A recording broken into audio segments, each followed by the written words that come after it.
6 of the City of Fillmore and the Fillmore Unified School District to order.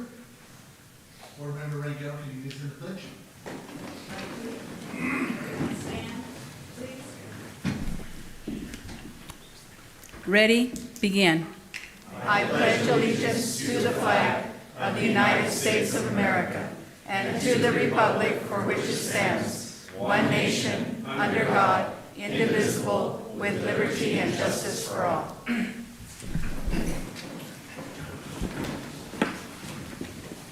Roll call, please.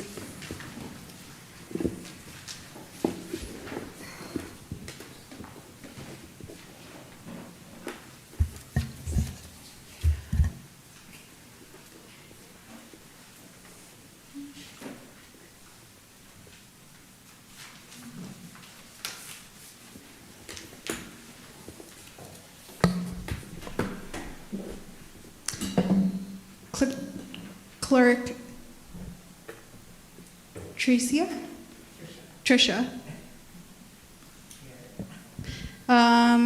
Council Member Mario Rodriguez. Here. Vice President Scott. Here. Bielik.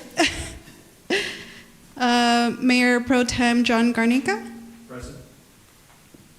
President Olivia Palacio. Present. Mayor Albert Mendez. Present. And then we have Board Member Lucy Rienko. Here. And then we have Council Member Cristina Villaseñor. Here. And then we have Council Member Carrie Brogy. Here. And then Sean Morris is not here today. Thank you. Moving on to item number 4, approval of the agenda. I'll make a motion to approve. Okay, you got a motion? Can I get a second? Second. Okay, motion and second. All in favor? Aye. Aye. Any opposed? Motion passes unanimously. Thank you. Moving on to item 5, presentations. We have 5A, the Santa Clara River Conservancy.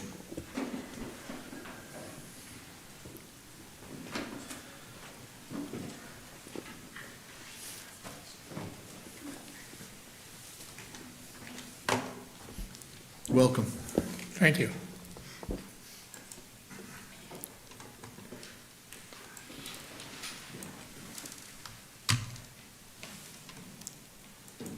Okay, so you just go. To scan through pages. Perfect. Okay.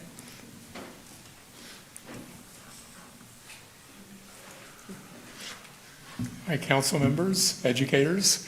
Thanks for having me tonight. My name is Ron Mercord, and I'm here tonight as the president of the Santa Clara River Conservancy.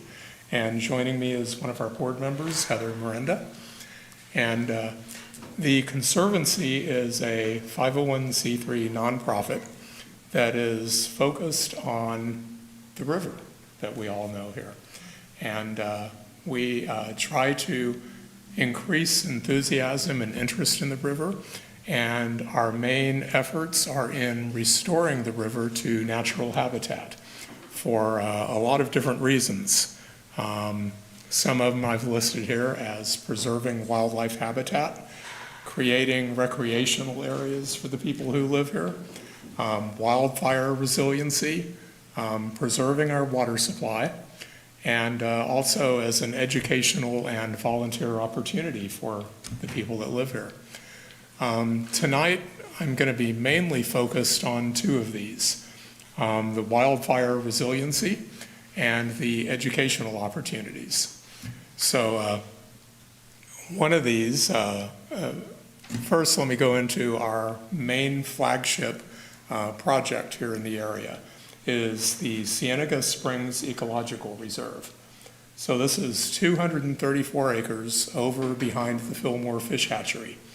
And not too many years ago, this was nothing but old watercress farms. A lot of you may remember that. And what we've been doing through a 4-year project, we've restored this all to natural habitat. Increasing its purpose as a wildlife corridor, bringing back a lot of endangered species that are now found there, And in the process, it's been about a $12 million project that we've been doing. We started off 4 years ago with a coastal conservancy planning grant and came up with the entire project there.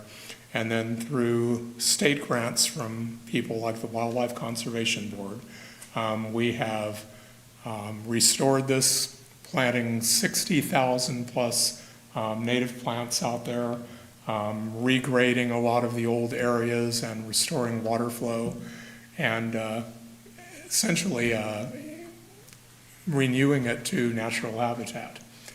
And we also designed it with having trails for public access that go down to the river.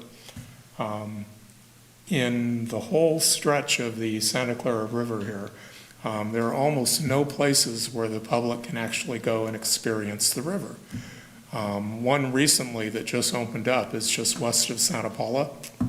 That was done by the Nature Conservancy. But for the most part, the river is locked in by private agricultural land. And there's really no way for the public to go down there and see it. So a big part of this Cienega Springs project was to put in these public access trails. And let me see if I have pictures. No. Public. We can probably just hand this to Okay. the. Yeah. If you see the agenda, you'll see some of the pictures of it there. But we have about 2 miles of public access trails there now that we've put in that even have things like wildlife viewing platforms, and a lot of it is ADA accessible. So it's a nice project that has a certain symbiosis with the fish hatchery there, where people can come out and be entertained for the afternoon doing this. Quick question, can you repeat again how many acres it is?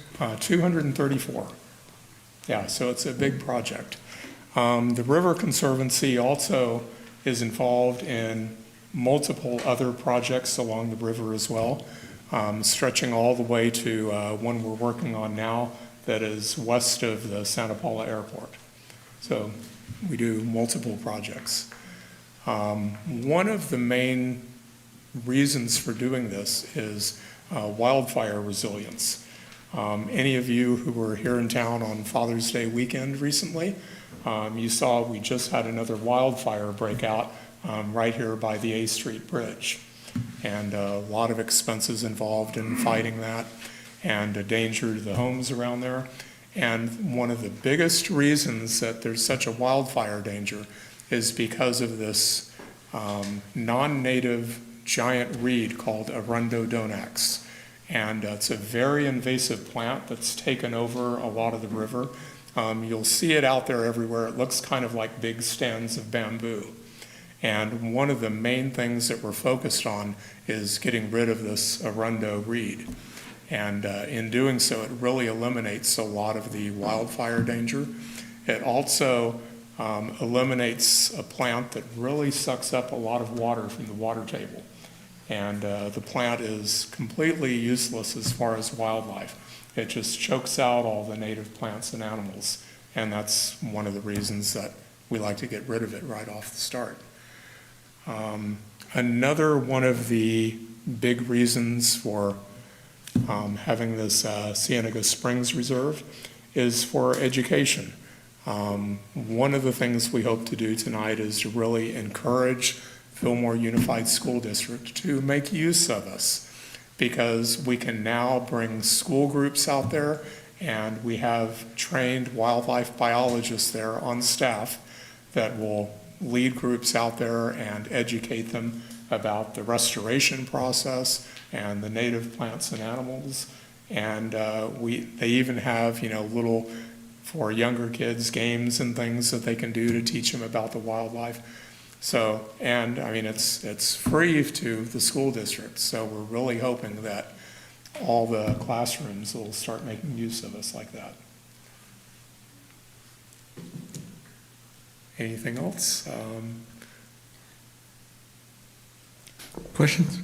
Go ahead, Councilmember Villaseñor. Thank you. Thank you, Ron and Heather. Thank you so much for your presentation and for all the, just the wonderful work and the time and the effort that's gone out there from all the partners and all the volunteers to be able to do this restoration.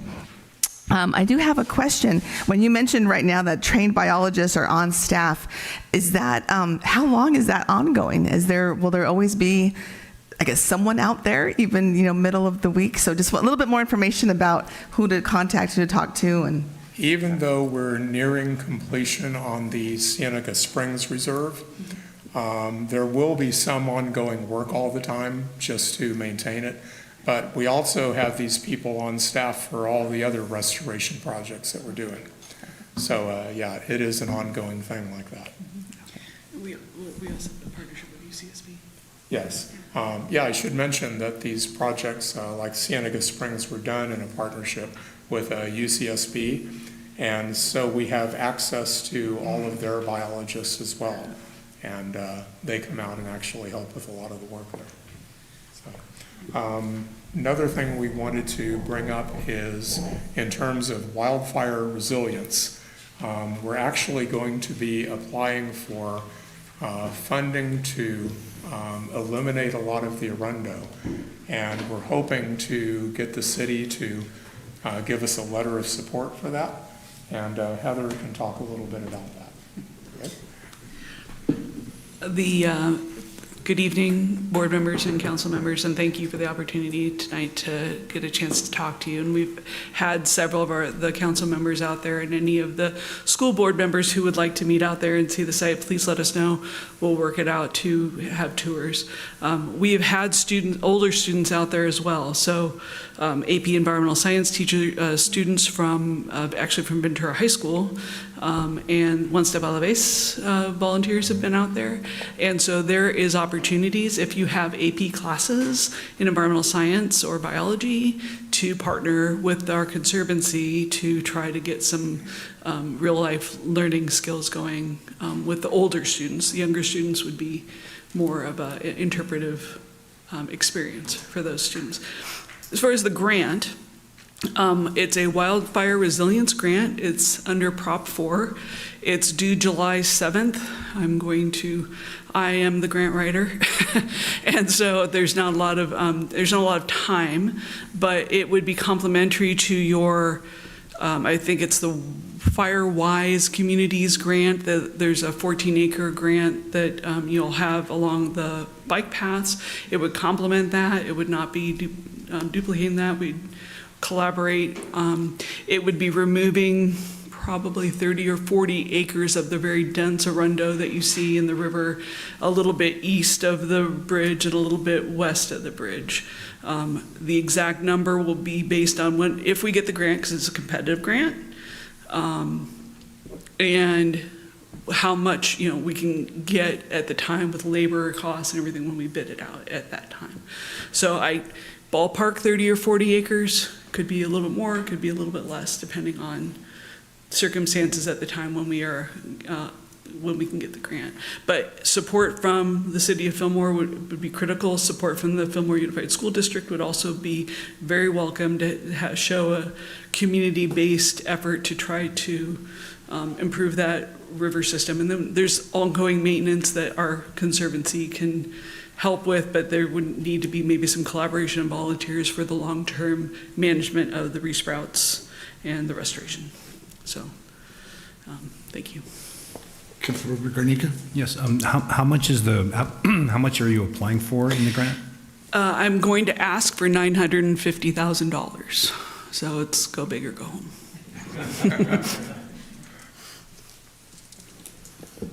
Board Member Balick? You kind of talked about that it's open to the public. Is it currently open to the public now? So if a general member of the public wanted to go and start, checking it out, walking down the walking trails and... So at present, because of some bureaucratic difficulties, the property is actually owned by CDFW, California Department of Fish and Wildlife. And because of some problems, oddly enough, with installing the restrooms, because of the high water table that they're seeing right now, They don't want to open up the trails to the general public. However, we're still open to doing guided tours with our employees there, hence the school programs and things like that. So we foresee, hopefully in the next 6 months to maybe a year, to have those new restroom facilities put in, at which point CDFW says they'll give us permission to open it up to the full public. Got it. Thank you. Yeah. Thank you so much for your presentation. Thank you. Thank you. Moving on to item number 6, public comments. I do have one member of the public who would like to speak, Sterling Wolt.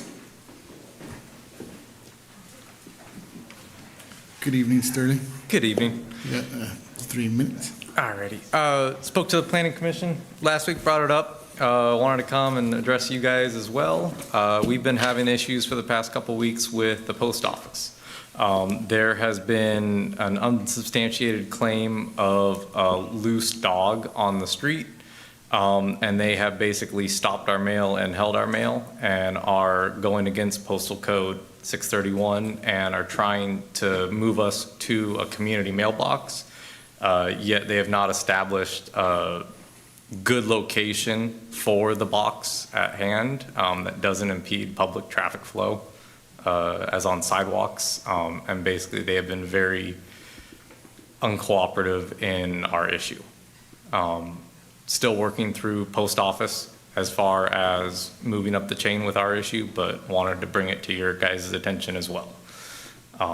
Basically for 50 years, our neighborhood has had no issues with mail being delivered to people's houses, to the existing mailboxes, and all of a sudden we are now experiencing no mail delivery. Yeah.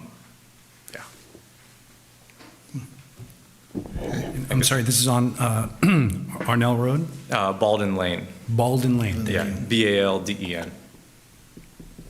I guess any other questions? Just a real quick question. So this, you said at the beginning this is due to a dog in the neighborhood? Yes. Basically an unsubstantiated claim. As far as our end goes, the mailman claims a dog got out and chased him, but there was no report or animal control called at the time. So part of our issue is then our mailman let a potentially, per their words, a quote unquote dangerous dog then roam the neighborhood where he could have got any other kids or any other issues. So basically they just went, oh no, there's a dog, we're not going to deliver you guys' mail anymore. Okay, thank you. Thank you so much. Thank you. And I have one more speaker, Brian Schumacher. Schumacher. Yeah. Welcome. Hi, thank you. Good evening. My name is Brian Schumacher. I am here tonight on behalf of Autism Society of Ventura County. Good evening to all of you. I am speaking on behalf of our advocacy committee, which reviews city council and school board agendas every week to ensure that people with disabilities are considered in decisions that affect their lives. Tonight, we're here to express our strong support and appreciation for this joint session between the City of Fillmore and the School District of Fillmore as well. Joint public meetings like this are not common, and they reflect leadership, coordination, and a shared commitment to the community. When city and school district leaders come together in a unified public setting, it sends a powerful message that supporting students, families, and the broader community is a shared responsibility. Collaboration between municipal and educational leadership strengthens trust, improves communication, and creates opportunities for more thoughtful, coordinated solutions, especially for families who navigate multiple public systems. We want to acknowledge the effort it takes to organize a joint session and commend both bodies for modeling partnership, transparency, and shared leadership. We look forward to seeing how this collaboration continues to strengthen and serve the Fillmore community.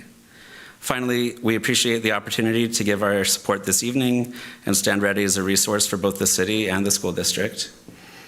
We welcome future partnership and offer our committee's decades of combined lived experience working and advocating within education and civic systems in service of all residents of Fillmore. And we can always be reached at advocacy@autismventura.org. Thank you for your leadership and for the opportunity to speak tonight. Thank you, Brian. Okay, now moving on to item number 7, new business, 7A, strategic Fillmore Unified School District goals.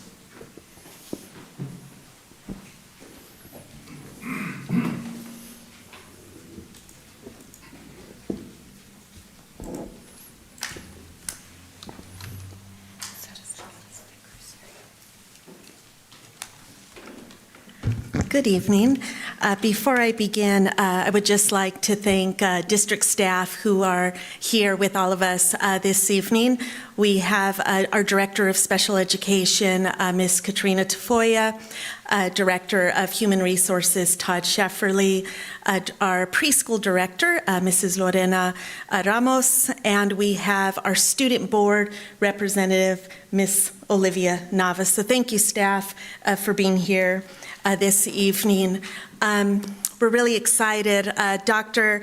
Isaac Wong, Assistant Superintendent of Educational Services, and I are going to share an overview of some district highlights that can serve as talking points to council members, and I know we utilize these talking points as school board members and staff when we're out and about in the community. There's many times that we might be at the Little League fields, the ball fields, the parks, Vaughn's, Super A, or a grocery store, and community members may approach us and say, what do you know about the Fillmore schools? So again, tonight we're going to provide you with some talking points regarding our wonderful school district. So I will begin.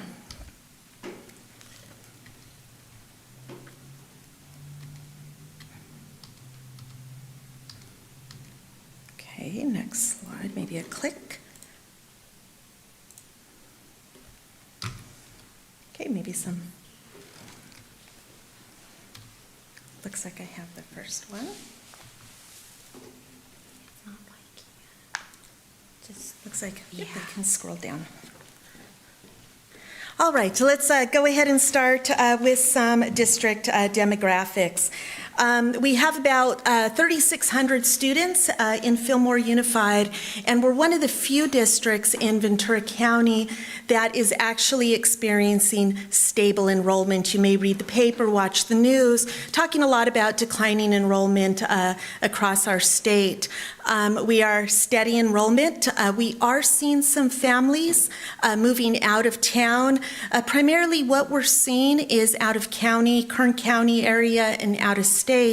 But what we're also finding is that the new development, we are having families move into town. And primarily we're seeing new students at the elementary level. So because of that offset, we believe that's contributing to stable enrollment. About 80% of our students qualify for free or reduced lunch in our community. So there's a lot of resources that pour in and are designed to support our students. It's important to note, and please communicate, that all students, regardless of socioeconomic status, receive free breakfast and lunch. And those students who are enrolled in our after-school program also receive, or they are part of, a supper program each and every day. About 16% of our students qualify for special education services. Around the county, you probably see anywhere between 14 and 17%. We offer a variety of classes and programs for students on an IEP. We prioritize inclusion and believe that students who have an IEP have the right to learn alongside their general education peers. So we offer co-teaching opportunities in our middle school and high school, push-in opportunities, and learning center models at our elementary school.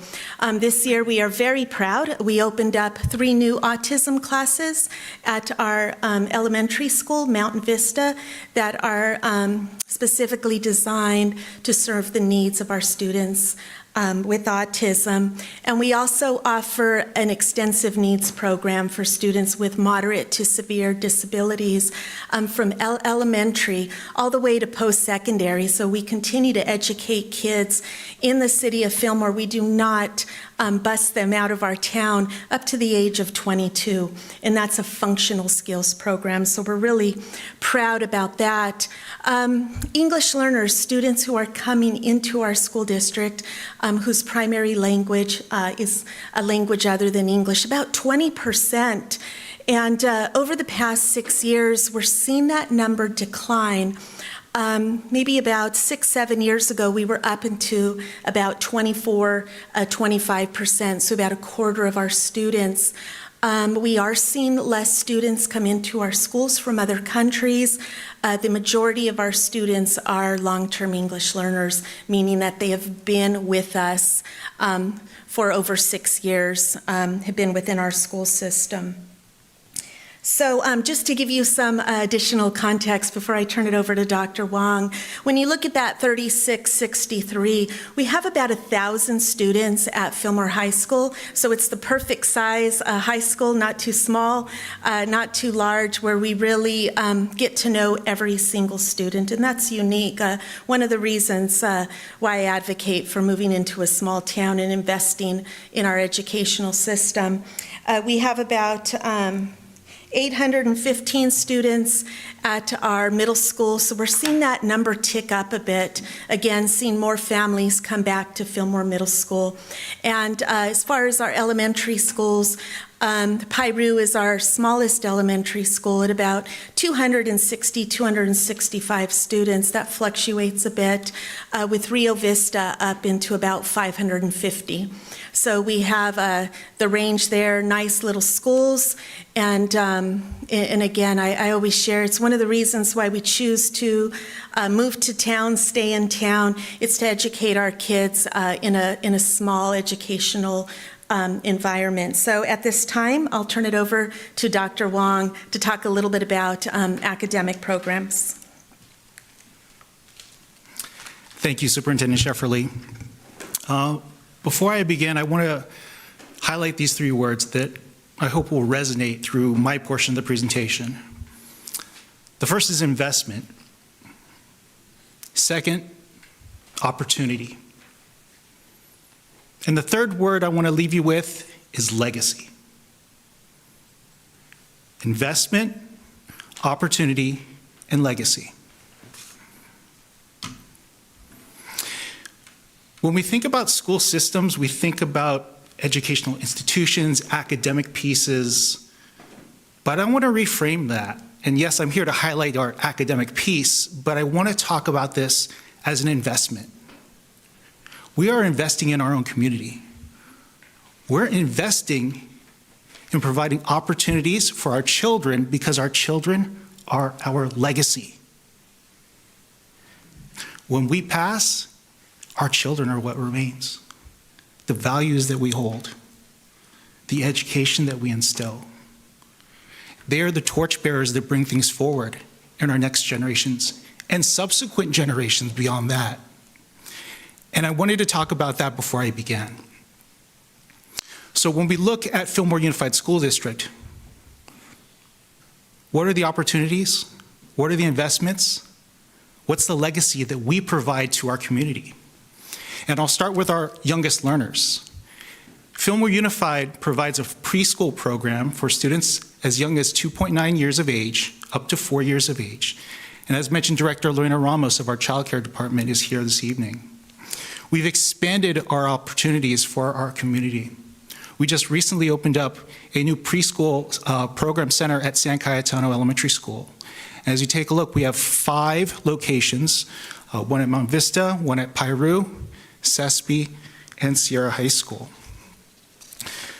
Not only that, when we take a look at our youngest learners, yes, I'm here to talk about academics, but we also want to look at the whole child. With our youngest learners, what are we doing to provide socialization opportunities for them so they can learn ways to interact with their peers? And how do we do that at a young, early age? Which is so critical because it sets the foundation for subsequent success in future years. Additionally, we want to develop school readiness so that they're prepared for the academic rigor necessary when they get into kindergarten, first grade, and up into high school and beyond. For those that are listening in our community and those here in the audience as well, We do have space available, and we are open for enrollment for the 26-27 school year. So please contact Director Ramos. And if you're wondering, well, my child may not be potty trained, don't worry. We've got that covered for you. So if your child is still working on toileting supports, give us a call. Take a look at our childcare facilities, take a look at our preschool facilities, and we're more than welcome to work with you on that. Did you know, Superintendent Shefferly, that there are great things happening in Fillmore Unified School District? There are several firsts. Did you know that Fillmore High School was given the California Distinguished School Honor in 2024? Very first for our district. Did you know that Fillmore High School received the AP Honor Roll Silver Award as well as the AP Access Award in 2025, where 51% of seniors took at least one AP exam during the high school year, 32% of seniors scored a 3 or higher on at least one AP exam, and get this, 13% of our seniors took 5 AP exams in 2025. That's impressive when you think about 5 AP exams. In addition, when we take a look at another first, did you know, Superintendent Shefferly, I'm sure you did, you're the superintendent, you know everything about our district, that Sierra High School was just awarded the Model Continuation School for providing positive practices and providing necessary supports to our students and opportunities as well. And did you know that our 4 elementary schools, and just recently I heard last week, this is brand new news to our school board members, that Piru School was added on as a promising practices school. So now all 4 of our elementary schools have been identified as promising practices schools for evidence of improving student achievement and a commitment to the PLC process.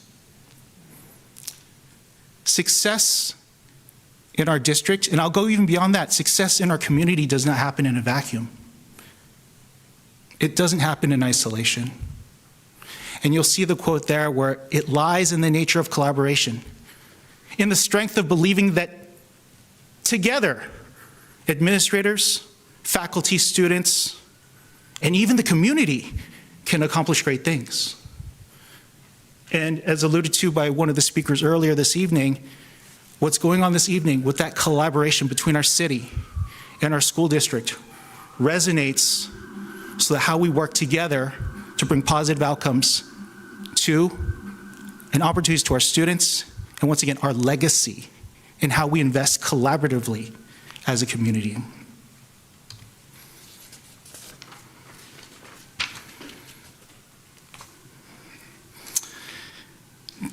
When I take a look at this, Fillmore High School class of 2026, this is the college acceptances. You take a look at those accepted to the UC system, the CSU system, and private and out-of-state as well.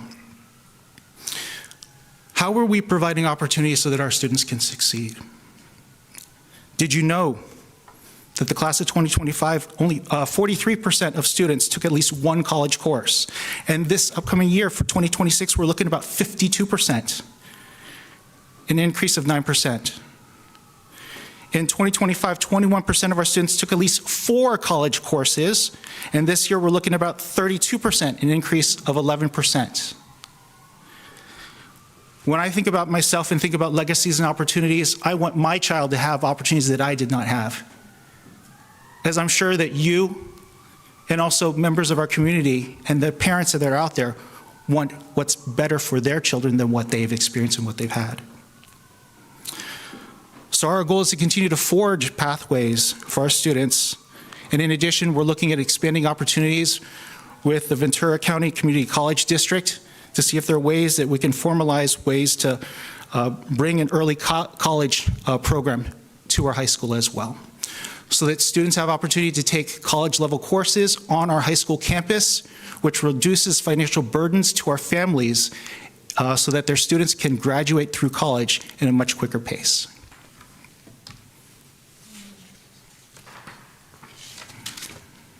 Did you know Fillmore High School Alumni Fillmore High School Alumni Association has given out over $80,000 in scholarships each year to our students who attend Fillmore High School. One individual I want to highlight here is Edgar, who's going to Cal Poly Pomona as a civil engineer. This is just one individual that highlights the great work that we've done as a school district and as a community.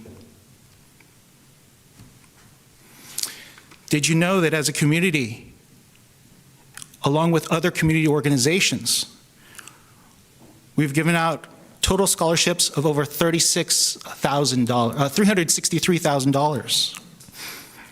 And one thing that I wanted to highlight about this community pride with other civic organizations within our community is that it's not lost on our children. In November, Superintendent Shefferly held a student summit. And we asked our students from Fillmore Middle School, Sierra High School, and Fillmore High School one thing that resonated with them. And what they talked about was the need to give back to our community, that civic pride. These are the type of individuals that we are raising here in Fillmore. Those that have that core value within them to want to give back to their own community, and that resonates at such an early age. I know for myself, that probably didn't click until I was like 25 or so, right? And so what does that say about us as a community in our system? And what great things that we're doing to set that path and that journey forward for our children.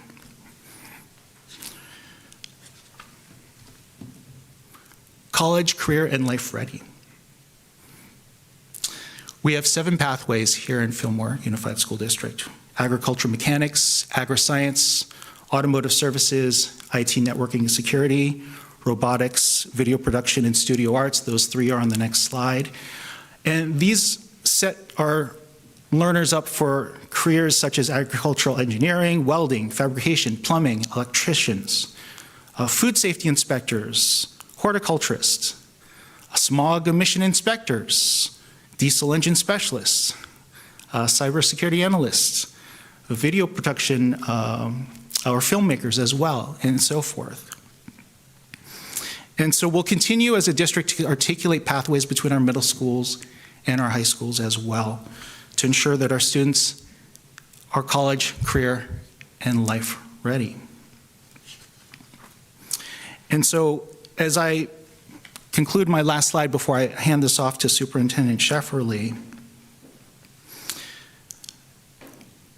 I know that those that were born in this community, raised in this community, have that deep sense of pride of what Fillmore brings and how Fillmore has given to each and every one of you. I can't say that because I'm not from Fillmore, but I hear that from each of you that have been born and raised in Fillmore. And I know that those that have moved here from outside have talked about the reasons why they were attracted to Fillmore. It was a sense of evenings like this evening, where the sun is still up, that they know that they can have their child out there on the street and just ride their bike knowing that they're safe. It's to know that they are in a close-knit community where they can just ring the doorbell and say, hey, I'll borrow a cup of sugar, and not have to worry about any ramifications. And so when I talk about this, and I think about Fillmore Unified School District, I go back to how we as a community invest, provide opportunities, and leave a legacy. And so I want to leave us with this call to action, because we take a look at all the 7 college career pathways right here. We have members of our own community that are specialists, that are art directors, that are software developers or engineers here in Fillmore. And as we continue to develop pathways and opportunities for our students, as a school district, we're looking for those that will be guest speakers to our students, those that will provide internships as industry partners. And so as a call to action, I'm asking those that are listening into this board meeting or city council meeting to invest in our district, provide opportunities to our students, and leave a legacy for our children and beyond. And JFK said this quote, and I have to say it, right? Ask not what your country can do for you. In this case, it's our city. Ask what you can do for your country and what you can do for Fillmore Unified. And with that, I'll pass it off to Superintendent Shefferly. Thank you, Dr. Wong. And you need to know when you move into town, you become part of an adopted family of Fillmore. So, all right. Behind every great district is an amazing team. So just a little bit about our staff. We have about 565 employees. You can see here, 308 classified, 225 certificated, 30 classified and certificated management. We offer competitive salaries. Over the past 5 years. We've given all employee groups over 5 years a 20% raise. We also offer full family benefits with a fully covered insurance plan, zero out of pocket. So we invest in our employees, we value our employees, and we're hiring. So reach out to our website, to our Human Resources Department. Also very important, we have a 94% retention rate for our certificated staff. That's our teachers, our counselors. And so that says a lot when you're retaining 94%. It's a great district where we value and really take care of one another. Not only do we support the academic needs of our student, like Dr. Wong mentioned, we also think of the whole child, and we have continually invested and continue to increase the investment in social and emotional supports for our staff. You can see here we have 15 counselors across our district. Every school has at least one dedicated counselor. Fillmore Middle School has 3.5 counselors, one full-time licensed social worker. Fillmore High School has 3.5 counselors, one college and career counselor, and one full-time licensed social worker as well. And each of our elementary schools have a counselor. We have some counselors that support adult school as well as our community schools initiative. We have 2 licensed social workers. You can see 5 psychologists, 3 board-certified behavior analysts, 3 registered behavior technicians, 2 registered nurses, and 1 LVN. All 3 of those folks, Fillmore High School graduates. So they come back and they work for our wonderful school district. Next, I want to talk about strategic goal 4, high quality facilities. We have a saying in our district that we maintain facilities, we build facilities that are worthy of our students. And that's just not a saying, we take that to heart.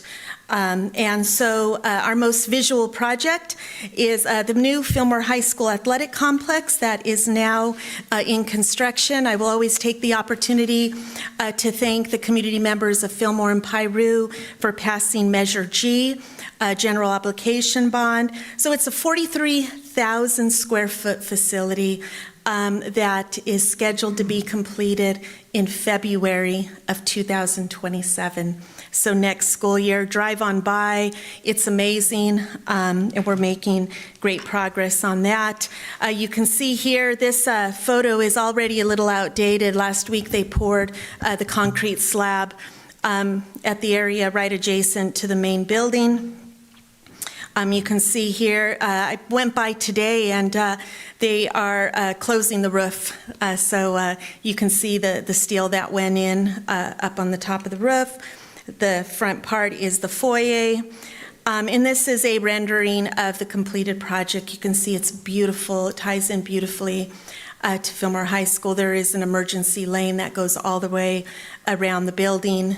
And so, again, we're looking forward to completion, February 2027. We are relocating the Hall of Fame, so as you walk into our new athletic facility, there will be a Hall of Fame foyer with all of our trophies and accolades. A brand new weight room with roll-up garage-like doors. And if you've ever been in a weight room with high school kids, fresh breeze, natural air is great. So we're going to roll those things up and get some nice circulation in our weight room. Next, what you see here is the main part of the building, the gymnasium. It's actually a 3 full-court gymnasium. When the bleachers are redacted, it's 3 separate courts. On the top, you can see retractable walls that actually come down that will allow for 3 different courts with these walls for practice. And then we can get those on up, pull the bleachers out, and have a great game. It does and will have HVAC, so it'll be a pretty large building that will be comfortable during the summer and winter months. And that's not the only thing we're doing. We're really investing throughout the entire district. Here you could see this is the new playground at San Cayetano School, which we funded out of preschool funds. We also renovated the CESP preschool. We put in the 200-meter all-weather track at Rio Vista. If you went to school at San Cayetano or Piru back in the day, you probably remember how hot that cafeteria was. Now both of those multi-purpose rooms have HVAC. We've added multiple shade structures across the district at San Cayetano, Mountain Vista, Piru, Fillmore High. Looks absolutely beautiful. You can see Sierra High School from the street there. And we have a library renovation that was completed at Fillmore High School. We are revising the Career Center, which should be done at the end of July, ready to open by the beginning of the school year. We've bought new classroom furniture at a couple of our schools, redesigned the office at Fillmore Middle School. Right now you can see the crane and you can see some air conditioning units beginning to go up on the top of the middle school gym, which is fantastic. If you've been in that gym, you know HVAC is needed. As well as right now under construction is new shade structures on both sides of the pavilion at Fillmore Middle School. We've been trying to go grass in those areas for, Lucy, probably 32 years now when we opened up that school years ago. And so we're putting some turf, cement, and shade structures for the kids. And we are repainting Fillmore Middle School this summer. So those projects will be completed. We think we're going to finish the HVAC about October, but we're doing a lot of the invasive work right now. And here's a picture of the library renovation. You can see very similar to the weight room. You see the roll-up doors on the far end of the picture here, where we can bring the outside in and create a collegiate atmosphere where kids can hang out and study and socialize with the doors open there. And you can see a new little seating area, which I hear the kids are frequenting very often. And talked a little bit about, these are our summer projects. Again, the HVAC, some ADA improvements to the parking lot, and it has begun. And we will start the painting of Fillmore Middle School. You can see a rendering of an approximate color scheme. The pillars will be a little lighter on the bottom, but it's going to give it a nice earthy toned look that I think will enhance the look from that gray blue, more of a natural look in there. So we're really excited about that. And I'll end with a quote by one of my favorites, Margaret Wheatley. There is no power for change greater than a community discovering what it cares about. And, having grown up in this community as well, we care about our kids and we take care of one another. So with that, we thank you for allowing a joint meeting and for allowing the school district to share a little bit about what we're so proud of in Fillmore Unified. Thank you. Thank you so much, Superintendent Shefferly. So great to hear all the wonderful things you guys are doing over in the district. It just warms my heart knowing my grandkids are in good hands. Thank you. So. I just want to make a comment. As a Fillmore High School alumni of 2006, it was amazing to hear all the achievements that you have, and I think Dr. Wong said it, and you said it perfectly. Pride. So just seeing all the upgrades, seeing all the achievements that the school has made since I graduated to now is just beautiful to hear. I think one thing too that I want to add is the relationship that the faculty makes with the students. I see Todd Shefferly over there, my guy, and a wonderful relationship that I had through the school. And I think that really makes a huge difference with those who are at risk or those who need a little bit of a push, that relationship that they build. So fantastic. I'm just excited to see all the projects complete and just look around and see. I know San Gaetano was a school that I went to in elementary. I lived down the street. And so beautiful. Thank you. Thank you. Well said, Councilmember Rodriguez. Councilmember Villaseñor? Yes, I just want to thank you, Superintendent Shefferly and Dr. Wong, for your incredible presentation. This was really well done, and I think it's really going to provide our community a really good look at where the school district is, so much success that you've had and continue to have, and all the work that you put into it, and the community also in funding all of these great advancements academically through the athletic facilities and the grounds. They're beautiful. And I just wanted to add as well, just that I was speaking to a niece of mine who is just a recent graduate, right, this month, and a nephew who's a sophomore, and they couldn't stop talking about what great relationships they had with their counselors in middle school, with their teachers in middle school, with their favorite high school teachers, with the after-school projects. And I was, and I'm probing about my own family, and it was so heartening to hear from them individuals, as anecdotally, and then to hear and have it be just meshed so well with everything that you're presenting. So kudos to you. Thank you for caring about our community, and thank you for those 3 words. I said, I'm not sure how I'm going to do a talking points with everything that Dr. Wong talked about.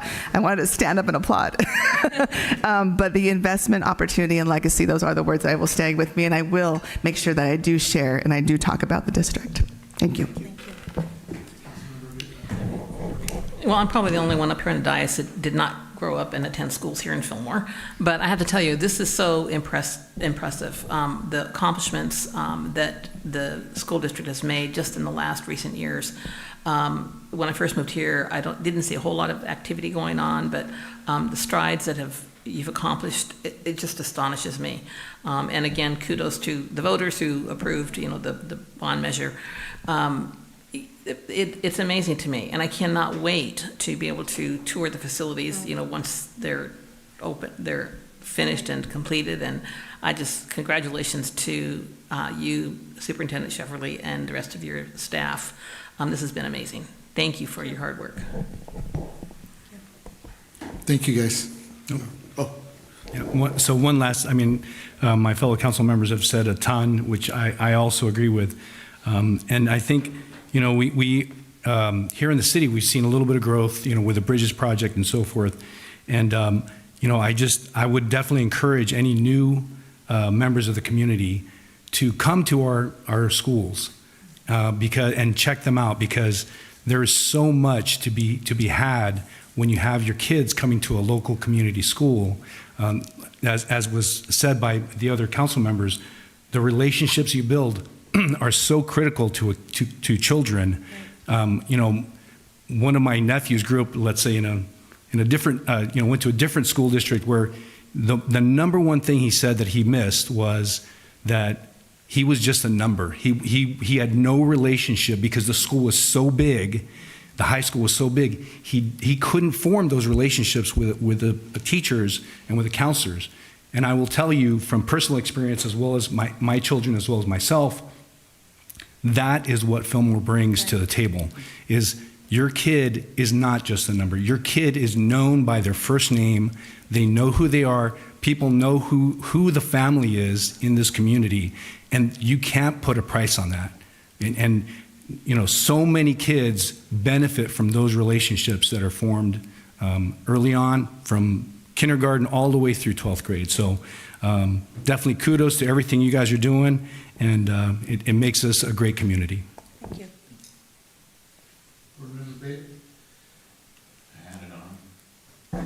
There we go. I just be remiss, as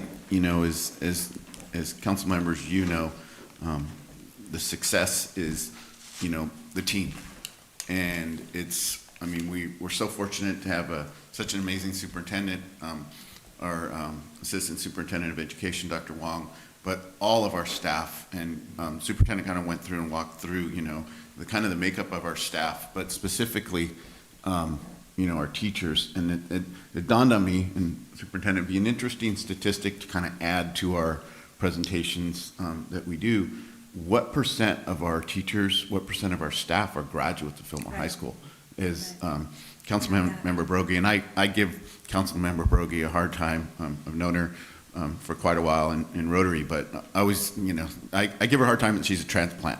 And the fact I say that, and Fillmore's changed a lot, but it's true that a big chunk of just the board members, we're alumni of Fillmore, and that plays a huge role in that dedication. I always, say, in staff, there's things, the educational side, and do you have those talents to do the job, but then teaching the heart. You can't teach dedication and heart. You got to have that passion, and we're so fortunate that, all of our staff are just so passionate about what they do. And that's why we've adopted Dr. Wong into the family, even though we'll consider him not even trans, but he's an honorary member. But it's just that passion, and that's where you succeed. And our team, and we've, it's I call it the tough nut to crack, and we've just begin to crack it. Is academic achievement, and we didn't have time. I know Superintendent didn't have time to get in all. There's so much data out there where we are just starting to turn that corner on academic achievement. And the easiest thing in the world for me, I'm a farmer, I'm a business guy, I can really focus on facilities, and you can see what's happened in the last X amount of years with the support of the community is what we've done with facilities. Superintendent was very kind about the language. I like to use the language of, when I got on about several years ago, no more duct tape and baling wire. We're gonna do things right. Everything's gonna be, as we say, worthy of our students. So thank you to our staff, and continue the success. Thank you. Thank you, Board Member Bailey. You took the words right out of my mouth. I was going to say the same thing. It's the commitment and the hard work that you guys have done, and it's paying off, and we're reaping the rewards. Thank you so much. Moving on to item number now 7B. It's going to be a tough one to follow, though.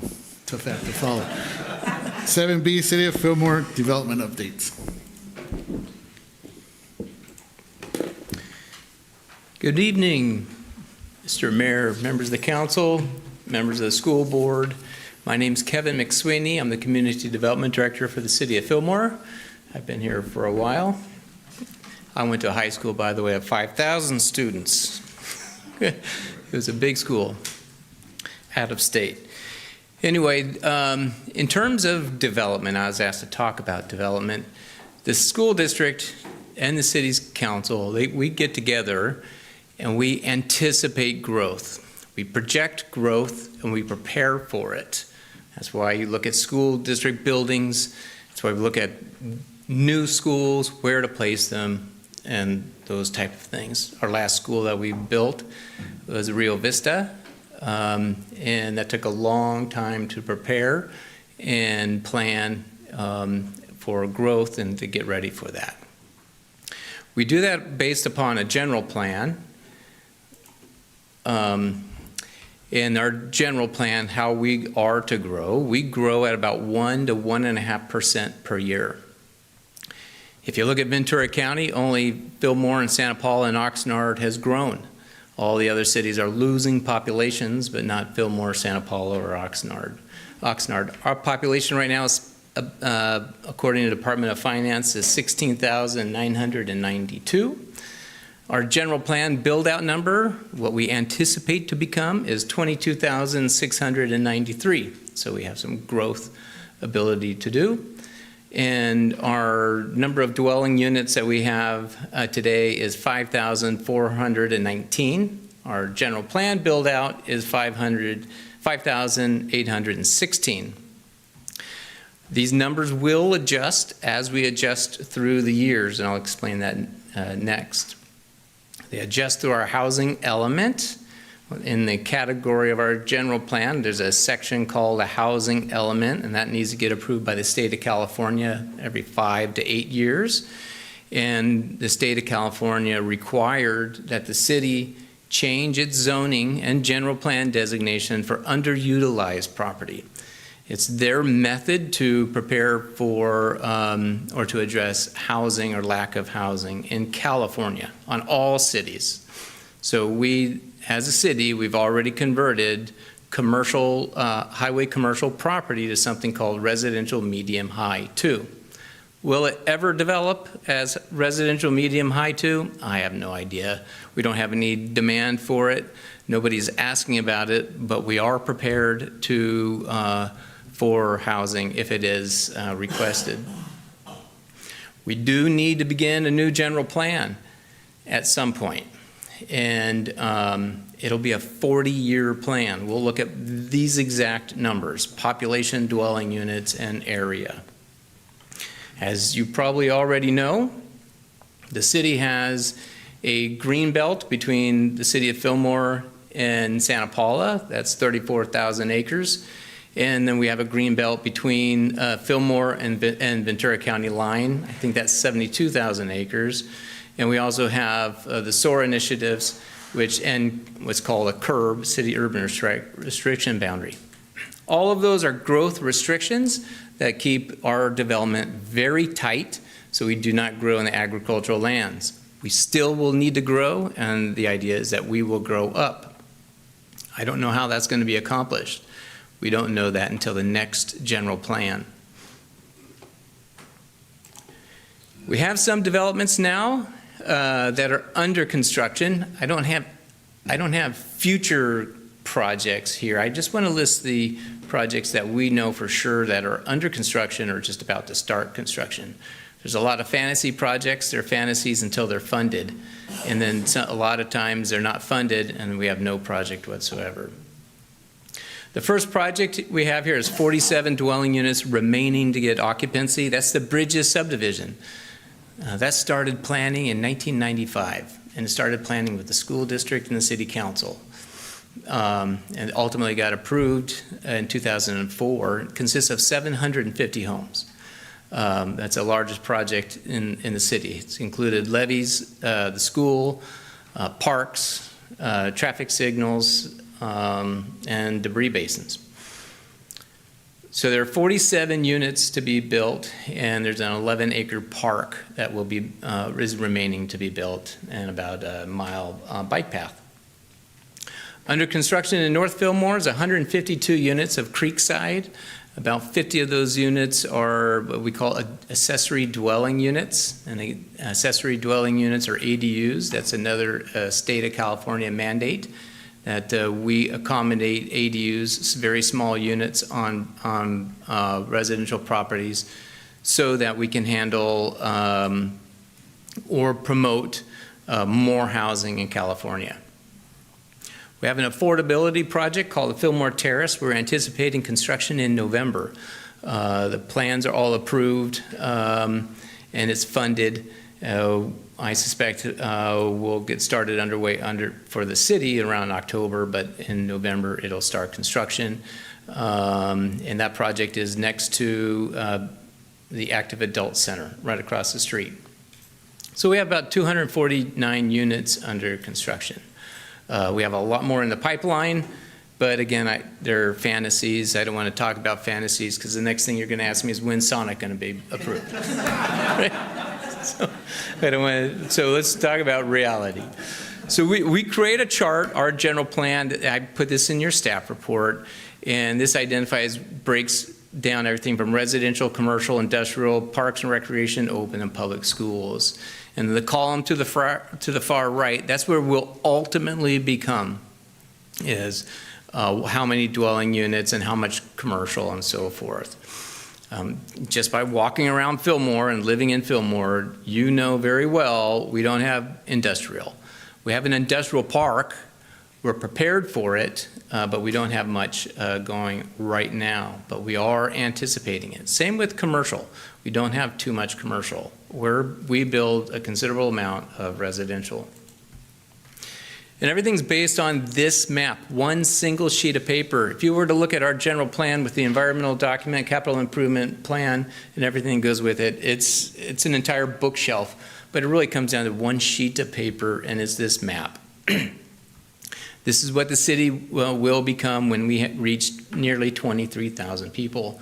And as you can see, it's very confined. We're bound by the Santa Clara River, Sesame Creek, and Oat Mountain, and we created a triangle. And we'll continue to grow in there because that's where our green belts and SOAR are. You'll see that we have a traditional downtown. We're all aware of that. And we direct residential growth for the downtown. We have some projects downtown. People just don't know it. It's because we've camouflaged it and we made it look like they're commercial buildings. So we have quite a few downtown and we'll continue to do so. We don't have any projects at this time being developed downtown, but we have some being proposed. Kevin? Yes. Would it be possible for you to zoom in a little bit on that map? Because I think that's a really important piece of information, and I think it would be beneficial to the public to be able to zoom in and see a little bit more detail. Thank you. Yeah. In the downtown area, or just all of it? Yeah, all of it. So let me go clockwise, starting at north, with the something called the North Fillmore Specific Plan. That's 100 acres. At one time, in the 1988 general plan, we anticipated that entire area to become industrial. Look how far away that is from the highway. That means trucks had to go through the town and go into up into North Fillmore and have an industry there. That never happened. Nobody wanted to drive through there, so the city removed that, and we created a specific plan for just the North Fillmore area. And then if we move further clockwise to about 3 o'clock, you'll see in the large green area something called the Pan Am site. Those areas have been removed. It's no longer in the city of Fillmore's general plan. The state agency called LAFCO removed it because we can't provide services to it: sewer, water, police, fire. But we were anticipating that would be large open space for us, and Pan Am wanted to expand in that area in a very protected way where they would not allow the public near them. They do a lot of sensitive satellite things. And then further to the right, you'll see something called the expansion area Johansson property. We had proposed 45 mansions up in that area, about 5 to 10 acre lots, but also LAFCO or the state of California identified that we were unable to provide fire, police, sewer, and all those other utilities, so that got removed. And then in the blue area with the lines going up and down, that's the Bridges subdivision. We call it the Heritage Valley Park Specific Plan. That planning document alone is about a bookshelf, and that is nearly done. Wow, I started that in 1995. And then if I could go to about along Highway 126, about, I don't know, what is that, 8 o'clock? No, that's not, 7 o'clock, 6 o'clock, somewhere around there, is the future industrial park.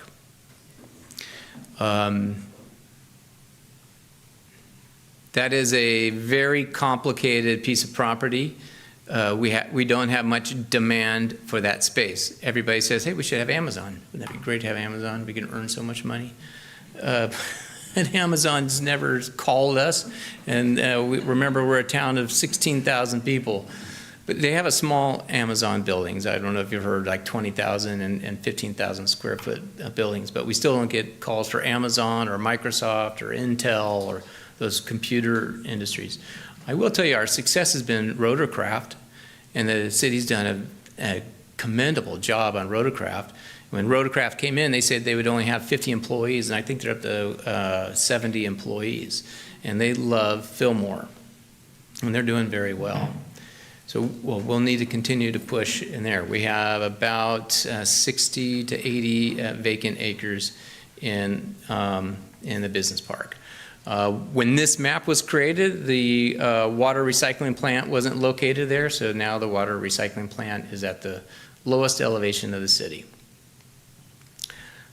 So we'll need to create a brand new map, a 40-year plan, but just remember it's not written in stone, and it never is. None of our planning documents are written in stone. Everyone comes to me at the planning counter and it's like, oh, darn it, you won't let me do anything. I said, well, let's change the plan. And you can change the plan too. And especially as time goes by and there's unforeseen things. I mean, who thought of COVID, right? That affected us. And the wars and all these things, it affects us, and we can adjust along the way. So just know that nothing's written in stone or concrete. We can change. That's my presentation. I will take any questions you may have. So, when's Sonic going to open? 2026. Questions for Kevin? Councilmember Brogy? Yeah, Kevin, something that I haven't asked in the past, and I wonder when I'm not sitting on the dais here and don't have the opportunity to ask, but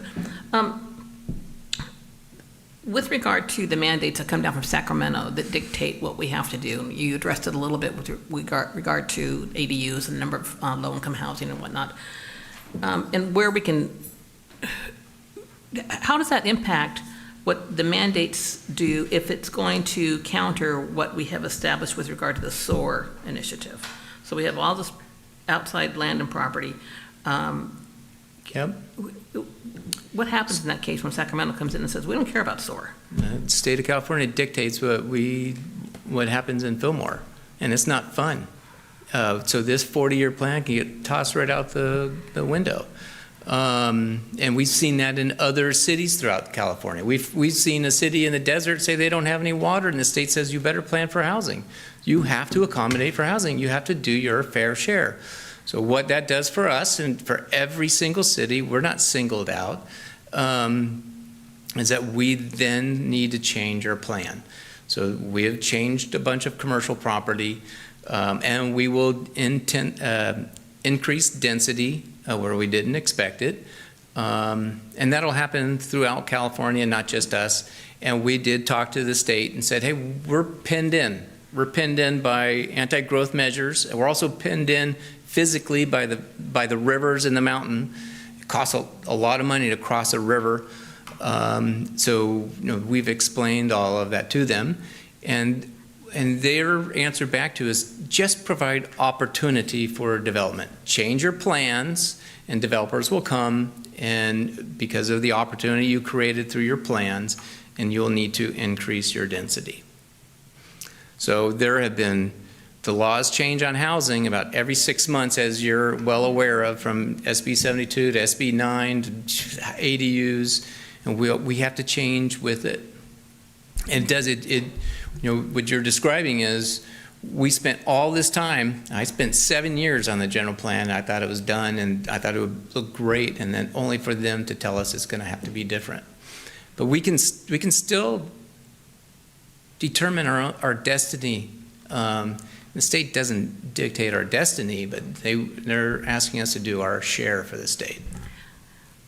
Just for the benefit of those that are watching and those in the audience, I just want to point out that so many mandates come down from Sacramento that change and has the potential for even changing further what we view Fillmore as being. And one example that comes to mind is that if we can't, and correct me if I'm wrong, but if we can't expand and add housing because we've run out of space, then they can mandate, Sacramento can mandate that we build up. So right now we've got 3-story maximum allowed in Fillmore. Sky's the limit, according to Sacramento. And I don't want to see, these tall buildings built in Fillmore. I don't think anybody does. That's not who we are. It doesn't fit in. But I just want to make the community aware that, we need to think about these things when legislation is coming down the pike. And there's easy ways of monitoring and seeing who's voting for what in Sacramento, who our representatives are that are pushing these mandates that are counterproductive and counter to what the Fillmore community really wants. And just pay attention to what's happening. I'm just encouraging everyone to do that. Thank you. Councilmember Berge, if I may just chime in to add on to your question, I just want to remind you also we do have a legislative platform that we do keep a close eye that you have approved. And so we also work with our lobbyists and with the California League of Cities beforehand when these bills are being drafted. And so we're actively either, sending letters of support or opposition for the bills to make sure that we are following your directive as a council and ensuring that if a bill is going to be contradictory of what the legislative platform is, then we actively, quickly turn around a letter and work with our legislative officers up in Sacramento as well. Yeah, and that carries, I think, a lot of weight coming from a body such as a council. I think it also carries a lot of weight if they hear from constituents directly. And that's what I'm encouraging our community to do, is to watch that, watch what's happening in Sacramento. Thank you. Thank you, Councilmember Brogy. Board Member Bailey or Gradius? Just to go along with what Councilmember Brogy was saying, CSBA also has a very similar platform that we, with legislation that comes along because it affects, enrollment and what have you. So we also have a very similar platform that we can, that's where our voice can be heard as well. So just something I wanted to share. Thank you. Board Member Bailey? Yeah, Kevin, nice to see you again. First, thank you for your continued support in the community with the 5 and 10K run. So Kevin's an avid runner, and I think every year he's been out there running in the Rotaries. And this time it was joint with the high school, so it's not just supporting Rotary, but supporting the Fillmore High School cross-country team. 2 questions. So what's the kind of the, I know it's not the city's in their realm of when things get built out. I'm not going to ask about Sonic. The Bridges project, of when that's, what's their plan as far as that being completely built out? You're looking at January 2027. Okay. It'll be done. Okay. So they hope the park will be done, and the entrance at Trestle Way, that's 2.5 acres, that should be done, and the remaining 47 units will be done. It might slip back 2 or 3 months, but that's the target. Okay, so from your statement then, so there's 47 units remaining left to build out. They're remaining to be occupied. They're under construction right now. Got it. And then what's the plan on the project out in North Fillmore as far as their, I believe they'll be done in 5 years, maybe less. The sales are very good. Perfect. All right, thank you. Yep. Councilmember Villaseñor? Go ahead. Yes. Thank you, Kevin. Thank you for the presentation. A couple of questions. So one, that figure of projected population of 22,600 and some, is that a final number that when reached we're No. Okay, I was wondering about that. No, it's not. Okay. Lock the gates. Right. What happens when we hit that number, we can never grow again? So, No. so that's our projected growth over how many years, I guess? Do we have that? Well, we did that, and that number, we were supposed to have reached that number in the year 2020. Okay. Okay. And then my second question is regarding our industrial zone here along Highway 126. Let's make sure we're being recorded. In your opinion, what are the top 3 reasons that we're unable to draw in industrial properties here? It's expensive. Land, It is just utilities. super expensive. I mean, it's not like putting up a garage. Right. Okay. That's number 1. Thank you. Councilmember Gurney? Yeah, Kevin, if you wouldn't mind, so obviously I kind of understand what the different hash marks and so forth mean on the map, but if you wouldn't mind going through, you identified, I believe, 3 areas that are going to be developed or are currently under construction. If you could just identify those on the map, just so the public could see what, I mean, I think the bridges are pretty clear, but if you could just go through all 3 of those, that'd be great. You bet. So this is the bridges here, and we just have the last part to build right along the Santa Clara River. Creekside is in North Fillmore, and it's along Sespe Creek. Right here, it's about 35 acres and 152 units.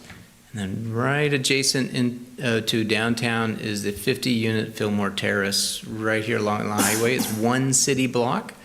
In fact, they're going to build a city block for the city. It's along Palm Street right there. Thank you. So is that south or south? You bet. Yes. Thank you very much. Thank you so much. Moving on to item number 7C, presentation. Hold on a question. Oh, question. I have a question. One more question. I get this question asked a lot, and it's regarding our increased population. And I know the number was, a little bit shy of 23,000, but is there any talk just for the public about widening or what we can do to better the traffic within Highway 126 or Ventura Street? Because again, the moment that everybody found out about Creekside, they were freaking out. Yeah. And so I want to, if my constituents are listening, for those who are listening, they can Okay. get a little bit of information about that. There's not much the city of Fillmore can do with the traffic along Highway 126 because that's Caltrans jurisdiction. We can influence them, but it's like moving a ship. The highway experiences about only 35,000 vehicles a day. That's not very much. You can walk across Highway 126, except for the peak hours. Then it's 135,000 vehicles within those peak hours of 2 hours. And it takes about 30 minutes to go across town for just 2 miles. But the rest of the day, it's pretty empty. A Street is only 10,000 vehicles a day. And with the development proposed of a total of 300 units in the North Fillmore area, 350 units, it's not going to increase that much more in terms of traffic. We are anticipating more traffic stops. So if you're coming down A Street or B Street or C Street, you'll experience more vehicles, but nothing like the highway. It'll be kind of like Central Avenue, which probably has 12,000 vehicles a day.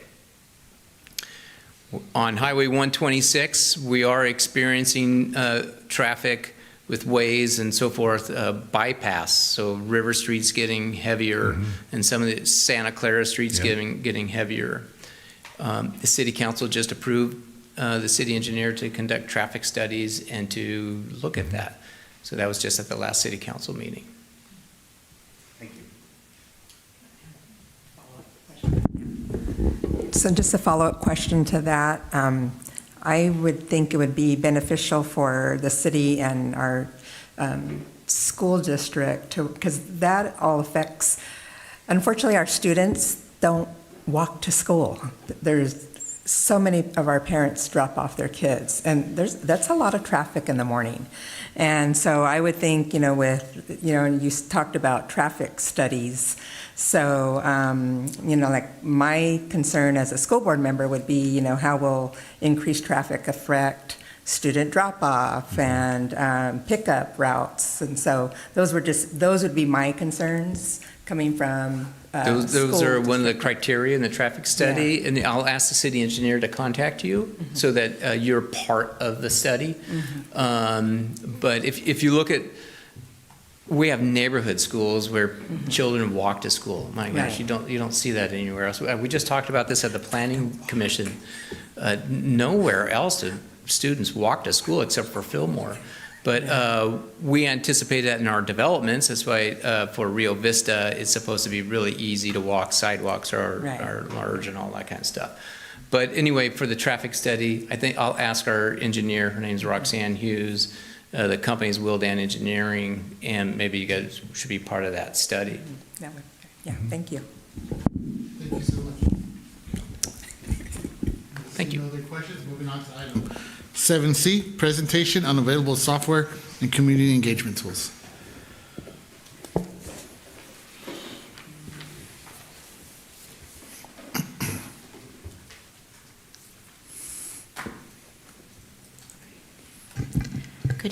Good evening, council members, board members. My name is Erika Herrera Terriquez, and I'm your city manager. Thank you for being here tonight. I would like to present to you different community engagement and digital services that the city has currently been working on. So an informed community is an engaged community, and it's our goal as a city to make sure that our constituents know all the different tools that are available for them.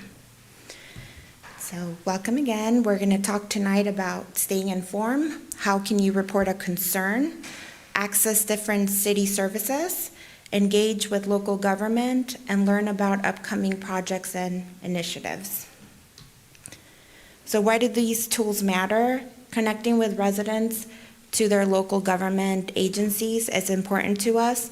A lot of times the city has multiple departments, multiple priorities, multiple different balancing acts that we have to move forward with, and we're small by mighty. We only have 43 full-time staff members. At any given time at City Hall, you just have about 12 members. We all wear different hats.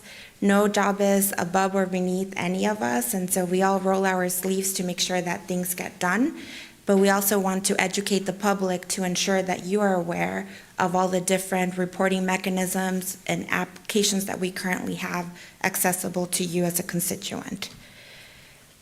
We want to also make sure that we're improving transparency, we're increasing accessibility, we want to enhance our customer service with the constituents, provide timely information. We also want to encourage our residents to come to our council meetings, to be part of our community engagement activities that we host throughout the year, and also create a more responsive government. Our goal is to make it easier than ever for residents to access information, communicate with City Hall, and just stay engaged and active in the community. Your first stop should always be the city website, the city's online information hub. Everything is hosted there.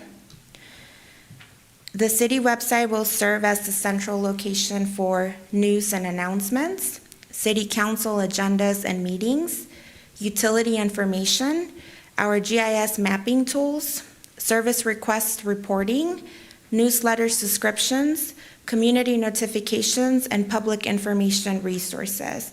If you're not aware, our website is www.fillmore.gov. And the key message is that most of our programs and services discussed today are accessible directly through the city's website. So whenever you're unsure on what you should do, your first stop should always be checking the website, and of course giving us a call if it's during normal business hours, and we'll be happy to answer any questions. I want to talk about AquaHawk alerting. This is a new feature that we have been using for several months now. It is how we're actually sending your utility bill. And why is this important? Because not only do you receive your utility bill, but you actually have the ability to set up alerts. It's free of charge. You go online, it allows you to monitor your water consumption, and you also can receive notifications regarding unusual water usage. Our staff actually uses it during the weekend. Our finance director sometimes will text the public works director notifying that there's an unusual consumption at a park. And so we can early detect that there's a leak and deploy staff out there. It works the same for you as a resident, and we're highly recommending that you sign up so that you can take advantage of this tool. Like I said, it doesn't cost anything. You can set up email reminders, text messages, and even the smallest leak can significantly increase water bills. So if we have this tool available for you, we're encouraging you to use it. It also allows you to monitor your household consumption patterns. So if you want to have a target amount of how much you would like to pay for your water bill, you can set up those target amounts, and as you're getting closer to reach that target, it will send you a text message or an email, and then you can just let your household know, hey, you probably need to take a shorter shower because we're about to hit that target. And you can also receive customizable alerts. We do want to deploy this and have more users so that we can send out messaging to the community, because we can, if we're having a special event, then that's another way where we can send that outreach to the community and not just rely on our newsletter, social media, or messaging mechanisms that we currently have. There's also available tutorial videos on our social media channels, but also on our YouTube channel. I encourage you, if you are not aware, we do have a YouTube channel. All of our council meetings are available there, and also if we have tutorials or any other special programs, we do record those and we upload them. And for this particular application, there is a tutorial on how you can sign up. If you're having issues signing up or you can't get registered, you can always call our water department and they'll be happy to help you and walk you through the application as well. Moving on to the Geographic Information System, or how we're known, local government is always known for acronyms, so we just refer to it as GIS. What is GIS? Members of the public may access information about properties within the city limits, such as zoning and parcel numbers, fire hazard zone, and city council districts. You can view, like I said, in addition to that, city infrastructure and planning data or development-related information. This is available 24/7 to you. It's a user-friendly and interactive platform. The map that actually Kevin was displaying earlier is now layered through this application, so you can go online and then select the different layers that you like to have. And it also supports the transparency and informed decision-making. This is a great tool for us because as I get further into my presentation, I'm going to be talking about what's coming down the pipeline with additional software that we're going to be having with the Planning Department and Building and Safety. And so this has been a key element for us to be able to deploy our planning software, which we're currently going through implementation right now. We also have a GIS video, tutorial video, which is available on our YouTube channel. Finding my district, so know your council districts. If you're not sure who represents you, and as you may be aware, the city went into different election districts a few years ago, we do have a GIS tool that will allow you to just very quickly type in your address, and then it redirects you to who your council member or your representative for your district is. It just takes you to the GIS map, you select your district layer, enter your address, and then it'll revert to the picture of one of the 5 council members sitting here tonight. And understanding local representation helps residents participate more effectively in local government. So knowing who you can reach out to is also helpful for you as a resident. This one is my favorite tool. The Notify Me, it's driven by the website itself. So this allows residents to receive updates directly from us. You stay informed by subscribing to customized notifications. So when you go to our website, on the very top of the website, it has the sign up for Notify Me, and you can receive news releases. So if you're interested on getting notified every time that we do a press release, then you sign up for that. And so when the press release is posted on the website, you either receive a text message or an email. Whenever we do public notices, if there's community events, recreation programs, bid opportunities, emergency information, or just general department updates that we post on the website. It helps you stay informed with the advantage of receiving that information directly to your phone or your inbox. And it also, you can customize what type of information you want to receive. So if you only want to receive information pertaining to the Planning Commission, then you have the ability to just select Planning Commission. If you want to receive information just for City Council, then you can select and just receive the information from City Council. Again, it's really easy to sign up. You just go through our website and you click on the Alert Sign Up button on the home page, and then you get to select what your different options are. The agendas, minutes, and meeting notifications, that's also through our website and our agenda management software.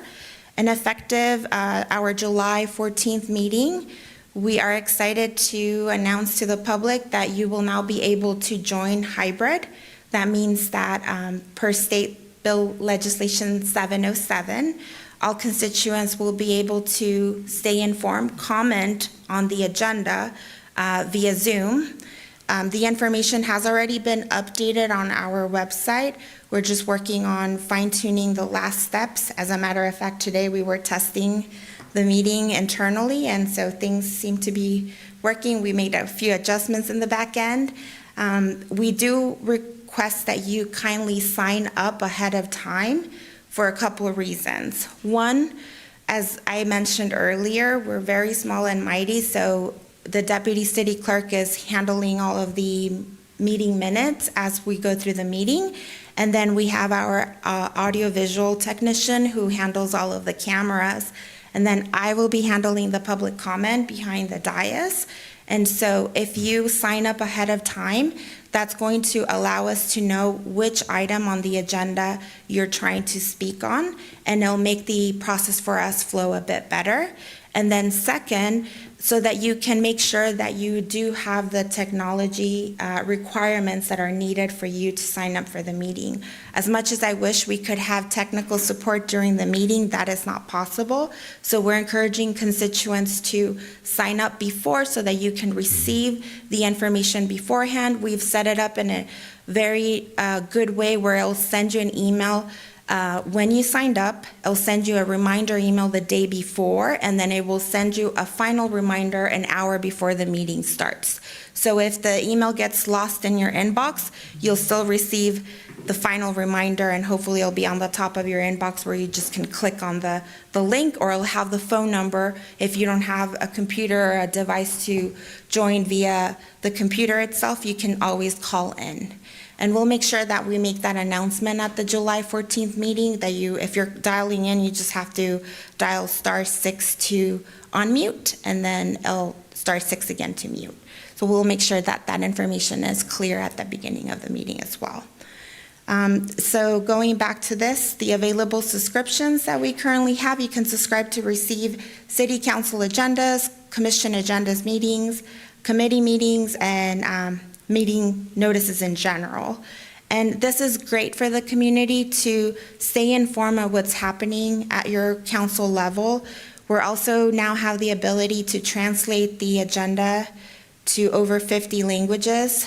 Our requirement was to translate it to Spanish, but thankfully now with the Google Translate embedded feature, now we can translate to over 50 languages, and that's already live on our website as well.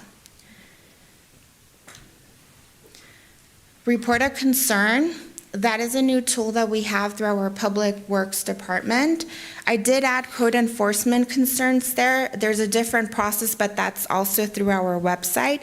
But we do have a dedicated platform now where you can report concerns pertaining to Public Works. As you know, we do have dedicated staff that are on call after hours. So if you are not sure who to call, the phone number is always on our website.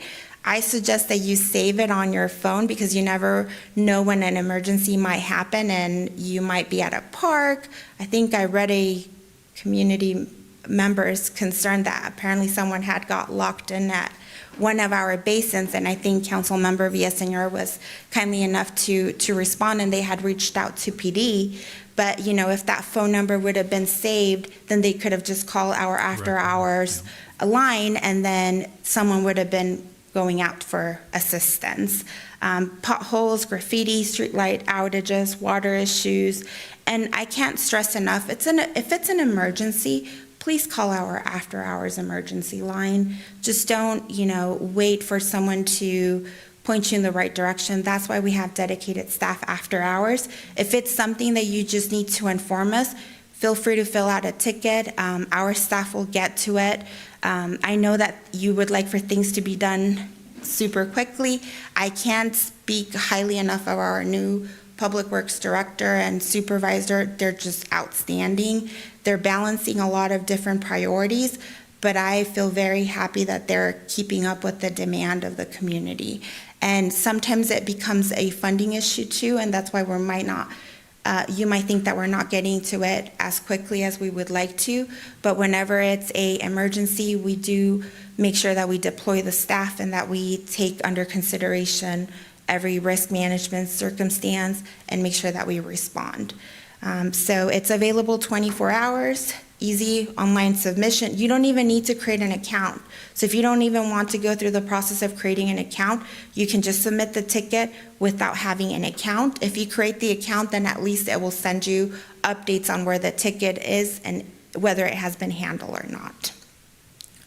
And the key message here I want to leave the residents with is residents are often the first to identify issues. So helping us maintain and improve our community is important for us. So if you see something, please say something by going through the proper channel. We also have a new newsletter which is called Fillmore Focus Newsletter. The city's newsletter keeps the residents informed about infrastructure projects, economic development initiatives, community events, public safety updates, parks and recreation programs, city accomplishments, and any upcoming projects. It's a convenient newsletter that gets sent to you quarterly. It's a direct communication coming from the city, and it highlights important community information. So if you haven't signed up, I highly encourage you to please sign up for our newsletter. And then follow us on social media. We're active on Facebook, Instagram, LinkedIn, YouTube. We post community announcements, event information, project updates, public safety information, videos and tutorials, meeting highlights, and social media often provides the fastest way for you to learn about current city initiatives. Like I've mentioned throughout the presentation, we do have available tutorial videos on our YouTube channel with step-by-step instructions. You can learn at your own pace. You can stop the video or rewind the video if you missed a step, and it's just helpful for first-time users. And when in doubt too, please feel free to contact us. We're more than welcome to walk you through on any of the applications. And coming soon, we are currently working, our planning department and building and safety is working very hard on the implementation of GovWell, and this is going to modernize the building and planning services. It's going to allow online permit applications, permit status tracking, improve customer service experience, faster communication, digital document management, and it's just going to enhance the transparency with all of our applicants. Department supported, like I mentioned, is going to be planning and building and safety, and we are expecting to go live hopefully end of fall, winter of this year, if not sooner. And then we're also from the fire side, we have a new software called First Due, and the city is working on implementing this software to modernize our fire department operations. It's going to improve emergency response management, better incident reporting, enhance the operational efficiency, improve our service delivery, and just modernize the data management tools that our current fire department needs. Also, we're hoping that this is completed by end of fall, winter of this year. And the city's commitment is investing in technology that improves not only just the regular operations, but also public safety and service delivery for the community. So how can residents continue to stay connected? Just visit our website, sign up for the Notify Me alerts, subscribe to the agenda notifications, subscribe to the Fillmore Focus newsletter, follow the city's social media, watch tutorials on YouTube, and please, when you see something, say something by reporting a concern when there are issues. Most city services can be accessed online anytime, anywhere. So thank you for staying engaged with me tonight. I believe that an informed community is an engaged community, and together we can build stronger and more connected Fillmore. That concludes my presentation. I'm happy to answer any questions. Thank you. Any questions for our city manager? Councilman. Okay, Board Member Palacios.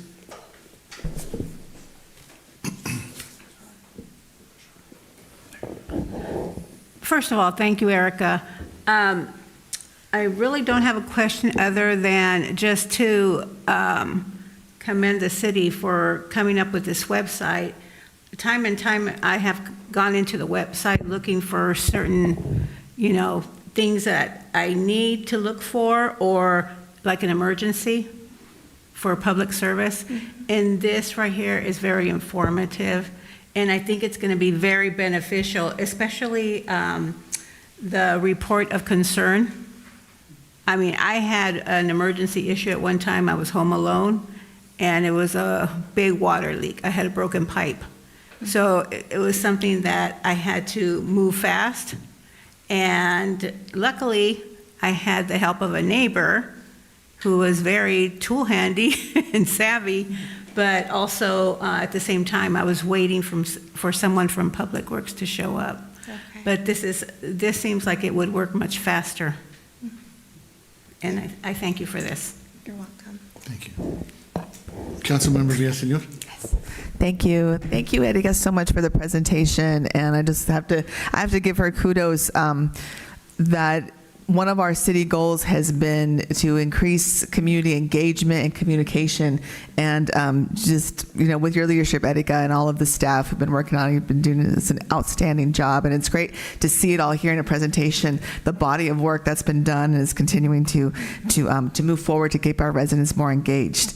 I have a question on the Aquahawk, and I noted, I remember when you first told us about it, and I noted again when you mentioned it, that if our community, the majority, if not all the community, was able to sign up for Aquahawk, we're able to send messages to the phone, and that could just be really crucial. So my question is about how do we help further that? And I know our legal counsel isn't here today, our city attorney, but it might be a legal question, but do you think that there might be an opportunity for what did I write here? A default opt-in of potentially of cell phone numbers that we have via the water bill, and the opportunity to opt out. So I would love to put that on a further question to explore that more, because as we've seen in different programs, often a default's very effective, and you're able to get folks in, and maybe they just, at least a link, this is what it's about, to opt out, send stop or whatever it is, and gives that option. So I would love to explore that to get more people on if we could. That's a great question, and our team's actually already working behind the scenes on exploring how can we make it mandatory effective next calendar year, so sometime in January, where we just opt everyone in, and then if residents want to opt out, then they'll have to take a couple steps to do so. We're trying to still take the route of advertising it, and hopefully we get a bit more traction with it. By this stage, I would have liked for more residents to have signed up. The numbers are not there, and so we've been trying to target it through every avenue. We even actually had our water representative at our last trunk or treat, which was one of our most well-attended events that we've had in the past 5 years, and we were handing out flyers and asking, the constituents that came to the booth that we had with the candy, are you an Aquahawk user? Have you signed up? And just trying to pitch that. But definitely that's something that we're currently working on behind the scenes. Thank you, wonderful. And then just one more follow-up is that thinking of our new development up at Creekside and maybe the remaining homes, that when folks do sign up for their new first-time water bill, definitely to get them enrolled. Mm-hmm. Okay. Thank you. Mm-hmm. Thanks. Thank you. Councilmember Rodriguez? Just a kind of like a question regarding the reporting an issue through Public Works. And the question that I have is, do we have any way we can alert or give some type of update regardless of the issue that they're reporting on, whether it's being followed up, whether through the funding we won't be able to do it at the time, or if it's more of a county issue? Do we have any follow-ups for those who do submit a report? So if you sign up to, when you're submitting the ticket to receive those updates, there's a way for us to be able to internally look at it and at least look at the priority and whether we can resolve it or not. If you just submit it without having gone through the process of creating an account, it just gives you the ticket number. And then I'm not quite sure, I'll have to check with staff if at the back end, I'm pretty sure that they'll know who submitted it. But then the resident can't really look at the progress because they opted out to not sign up for the account. So I did it both ways when we were testing it before we went live, just to have a better understanding on what the constituent would be experiencing. And like, I thought, okay, I'm not gonna sign up. It's just a lot quicker for me to just report a couple of potholes, which I did. And then I just went, without signing up. But then once I signed up, I was able to review the actual progress.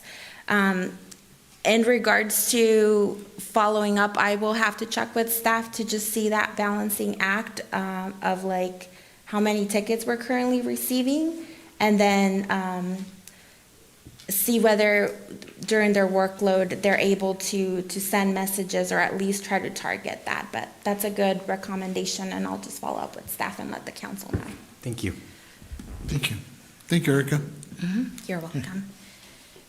Moving on to item number 7D, e-bike efforts. Chief, you're up. And we do have one public comment. To Derek Farash. Can I speak after? Sure. Yeah. Might answer my question. Thank you, and good evening, council members and school board members. Lalo Malagon, and I'll be going over some e-bike safety. This information was covered at the April city council meeting, so I apologize if it's a bit redundant for some of you, but it is an important topic, so I think it's worth reviewing this stuff, and hopefully a piece of this information gets out to somebody and helps them stay safe out there. So first and foremost, I want to go over the e-bike classifications. There's essentially 3 classes of bike: class 1, class 2, and class 3. So class 1 is your pedal assist, which the pedal assist portion of it helps the rider. It doesn't have a throttle. You have to pedal the bike in order for the assist to help you. That has a max speed limit of 20 miles per hour. Class 2 is a pedal assist with an addition of the throttle, and that has a max speed of 20 miles per hour. Class 3 is your pedal assist. That has a max speed of 28 miles per hour, and the difference between class 1 and class 2 is that, or class 2 and class 3, sorry, is class 3 does require the operator to be 16 years of age or older, and they must wear a helmet. Class 2 bikes, most popular by far by our kids here in the community. Why? Because of the pedal or the throttle assist, right? If they wanted to ride a bike without any help, I mean, they'd get a regular bike, but they want the easy one, so they get the throttle or the throttle assist. Most bikes nowadays, you can get, a couple hours of use out of them before you have to charge it, so that's why the kids prefer those. They have to work less, and they are fun. And then we also have the e-motos. Those are not e-bikes at all. Those are restricted by the Department of Motor Vehicles and the vehicle code. So if you see that picture to the right, that's actually an e-moto bike that was taken earlier this year here from City Hall, actually, during our spring break with one of our young riders that was riding that with no helmet. Illegal. Those can get towed and will be towed. I think we've towed maybe 2 or 3 of those in the last year and a half, or maybe 2.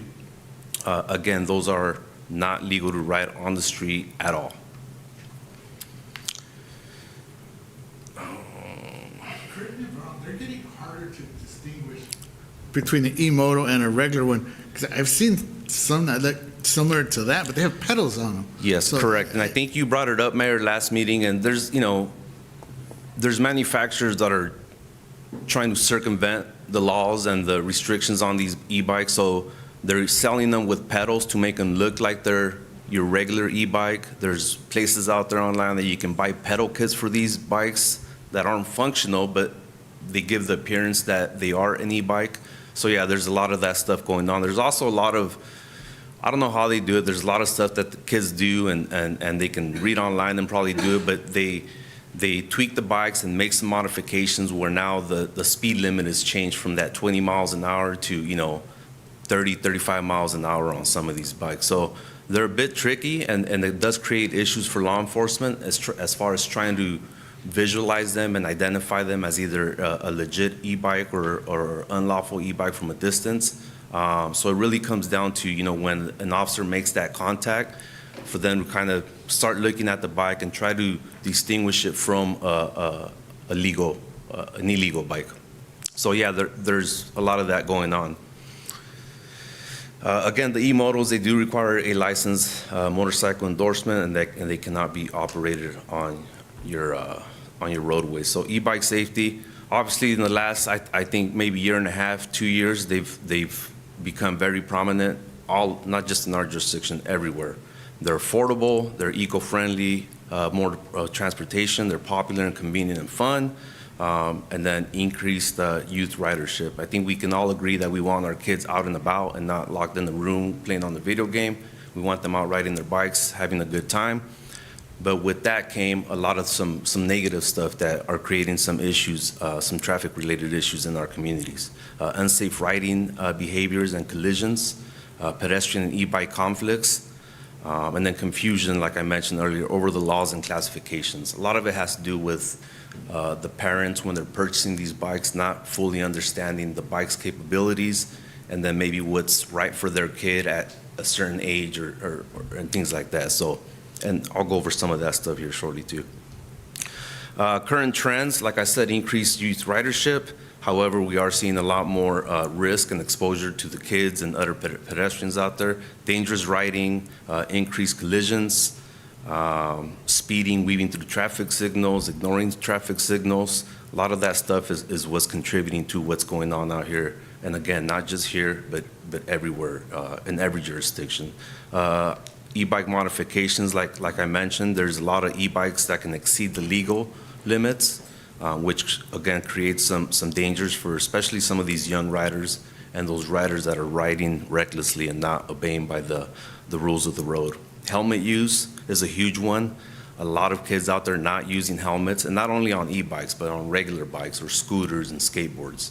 I think, Mayor, you brought that up last meeting where you wear a helmet. Absolutely, I'd wear a helmet. I mean, it's a piece of equipment that can help keep you safe. Even if you're riding responsibly, you can be involved in something that doesn't necessarily is caused by you. So helmet use is huge. Limited knowledge of the laws. Again, the riders they're young and unaware of the rules of the road, the limitations of the bike, the safety measures that they need to take while they're riding them.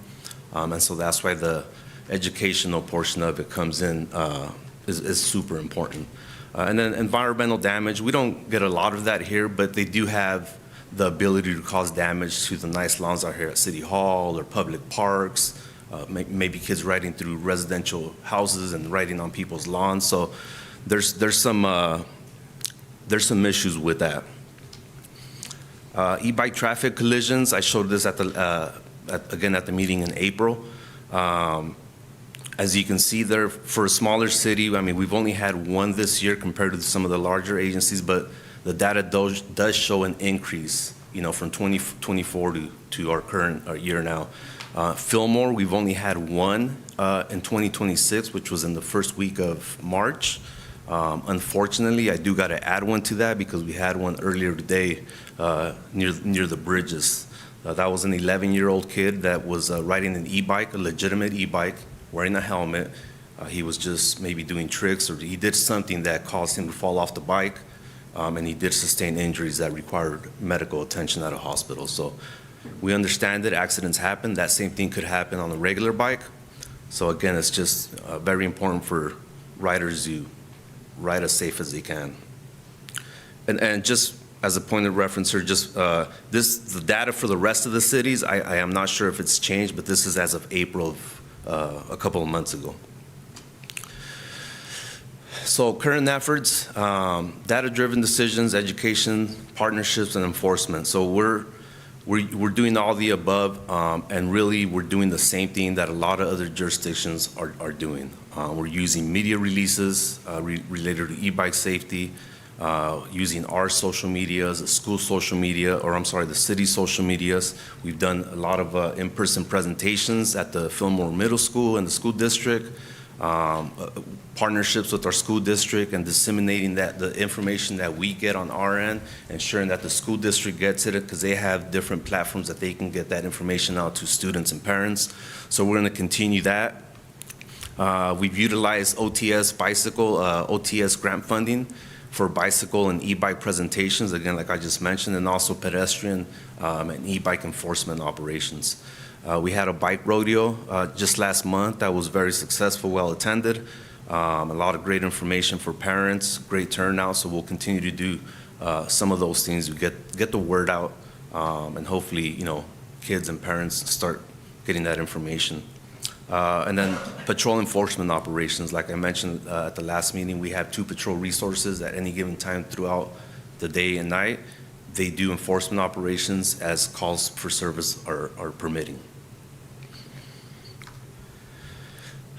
Fillmore municipal codes, I know because it came up at the last meeting. Currently, we do have 2 municipal code that prevents, because the question was asked, are kids allowed to ride bikes on sidewalks?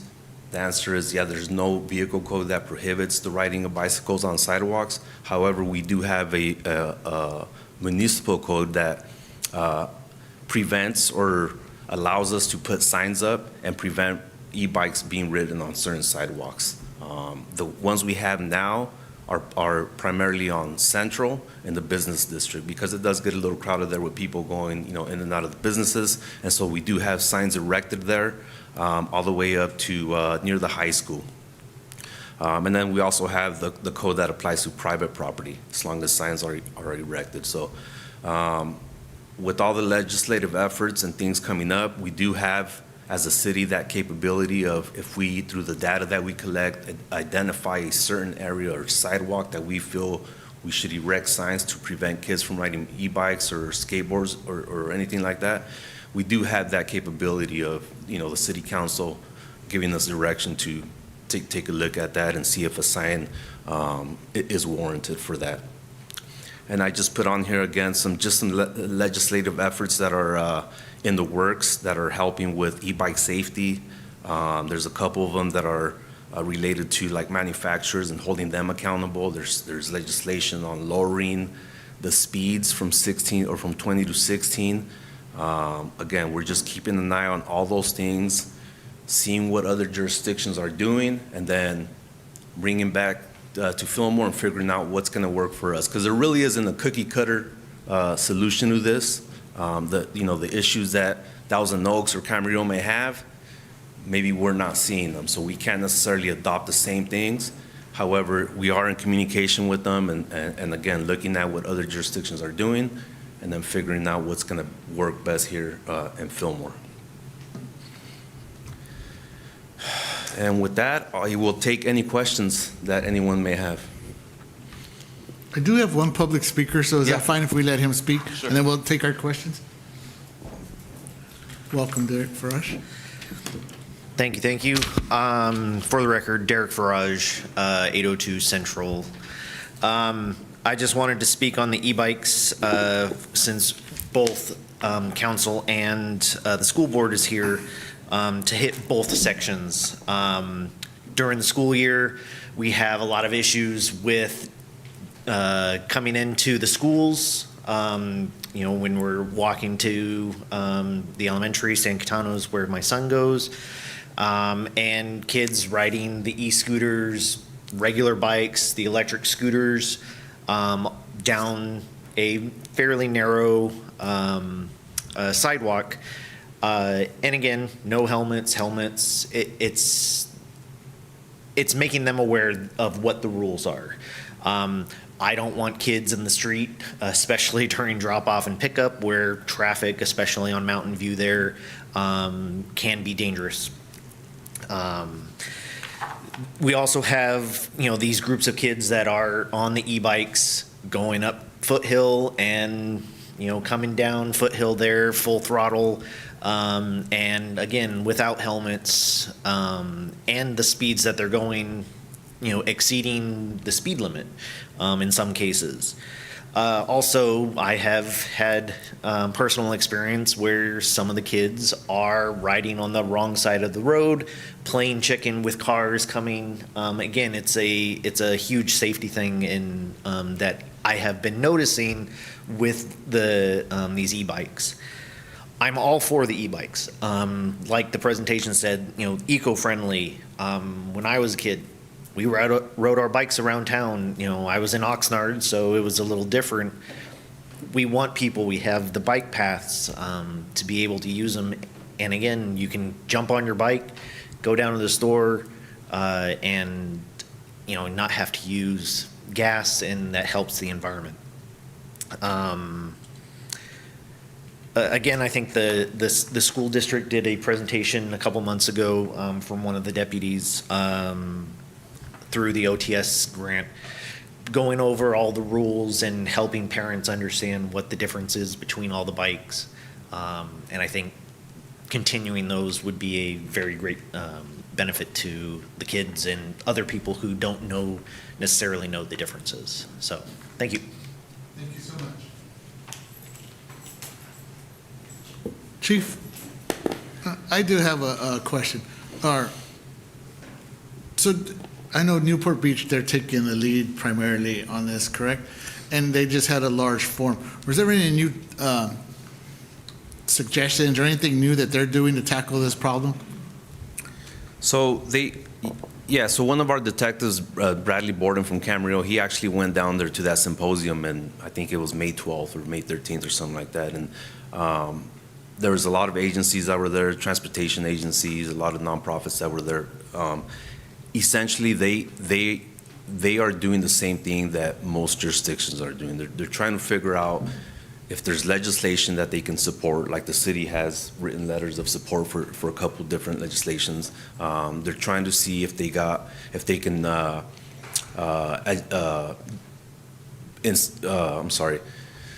municipal codes. They're looking at that, see if there's something that they can implement, tweak a little bit to make it work for them. But they're doing a lot of the stuff that we're doing, education, enforcement. They're working a lot with the middle schools. The age group that they identified, the consensus was between 10 and 14, which is, again, the middle school. So, they're just, I think they're like anybody else. They're looking at other jurisdictions and trying to figure out what's going to work best for them. They have a huge problem down there with TCs primarily. Luckily, we don't. But again, one is too many. So hopefully, we can do what we can to get those down. And like Mr. Farad, sorry, like he mentioned, is just continuing that education through the school district, through our social medias. Our training and development unit recently provided some training to our deputies to help them better understand all the e-bikes, what to look for so that it could enhance their abilities out in the field, not only with enforcement, but education. So we're going to continue that, and hopefully that, just repetitive. We've talked with the superintendent earlier this year, and the e-bike topic came up. I know they're looking at, and this is the beach town down there, they're looking at maybe a partnership with the school to see if there's some certification that the school maybe can implement to show that they've gone through some sort of safety course before they can bring their bikes to school. And I know we've talked about that with the superintendent. So we're trying everything that we can based on what other areas are seeing, and again, adjusting to make sure whatever we do here, we want to make sure that it's going to work for us. I know Mr. Farad spoke about the kids riding on sidewalks. I've had people ask me, why don't you just do an ordinance that bans everybody from riding on sidewalks? Well, if I got kids, I want my kids to ride on sidewalks because frankly, that's the safest place for them to ride their bike. So, something like that would not necessarily work for what we're trying to do here. So, again, just taking all the data and making sure that we're making the right decisions based on what we're dealing with. Thank you so much. Any other questions? Yeah. For the most part, the constituents that I hear from have issues with regard to the kids, primarily the age group you're talking about, mostly middle schoolers, when they are completely disobeying any kind of stop signs or, and as our speaker mentioned, having his experience was having, kids playing chicken with oncoming traffic. From my perspective, that's not an educational issue. I mean, that's a behavioral issue. I mean, and I think it's important to make sure that the parents are aware of what e-bike is which ones kids can ride, which ones they can't, and that kind of thing. That kind of education is important. But I'm wondering whether we are being assertive enough or aggressive enough in doing whatever we need to do to take those bikes away from those kids. And no more, maybe a second one warning, and then the second you're done, bike is gone. And I'm sounding like the mean grandma that I can be with my grandkids at this point.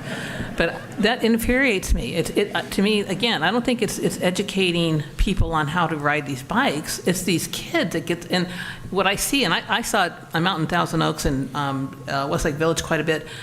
Some of the shopping centers, I'm afraid to drive through because they have a huge issue there. There's like almost like a gang mentality. You get these, 8 or 10 kids on these bikes flying through the Target shopping center, and they're popping wheelies. They don't care what's happening around them, and don't challenge them.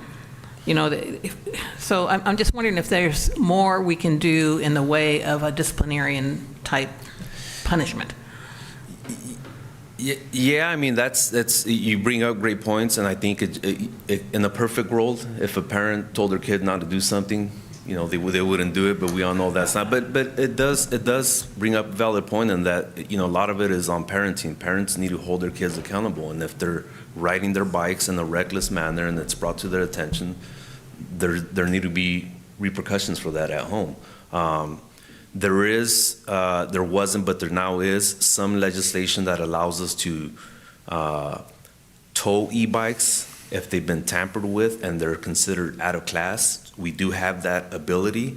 However, most of the stuff we're seeing, at least here in Fillmore, if it's a legitimate e-bike, we don't have any authority to take the bike away per se, unless it's an e-modal that's in violation of vehicle code sections. So, in other words, if we stop a kid that's playing chicken, for example, with the car, we can stop and address the traffic violations, running a stop sign or anything that applies, but we can't necessarily take the bike away. At that point, we call the parents, let the parents know what their kids were doing. They got to pick up the kid on the bike, and then essentially they could be back on the bike later that night or the next day if the parents aren't. Yeah, and I kind of think that's what's happening. I think. How do we change that? How do we get to a point where we can confiscate the bike?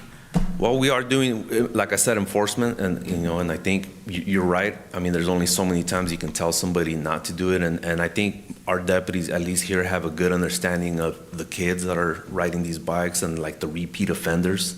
So they are issuing citations where they can.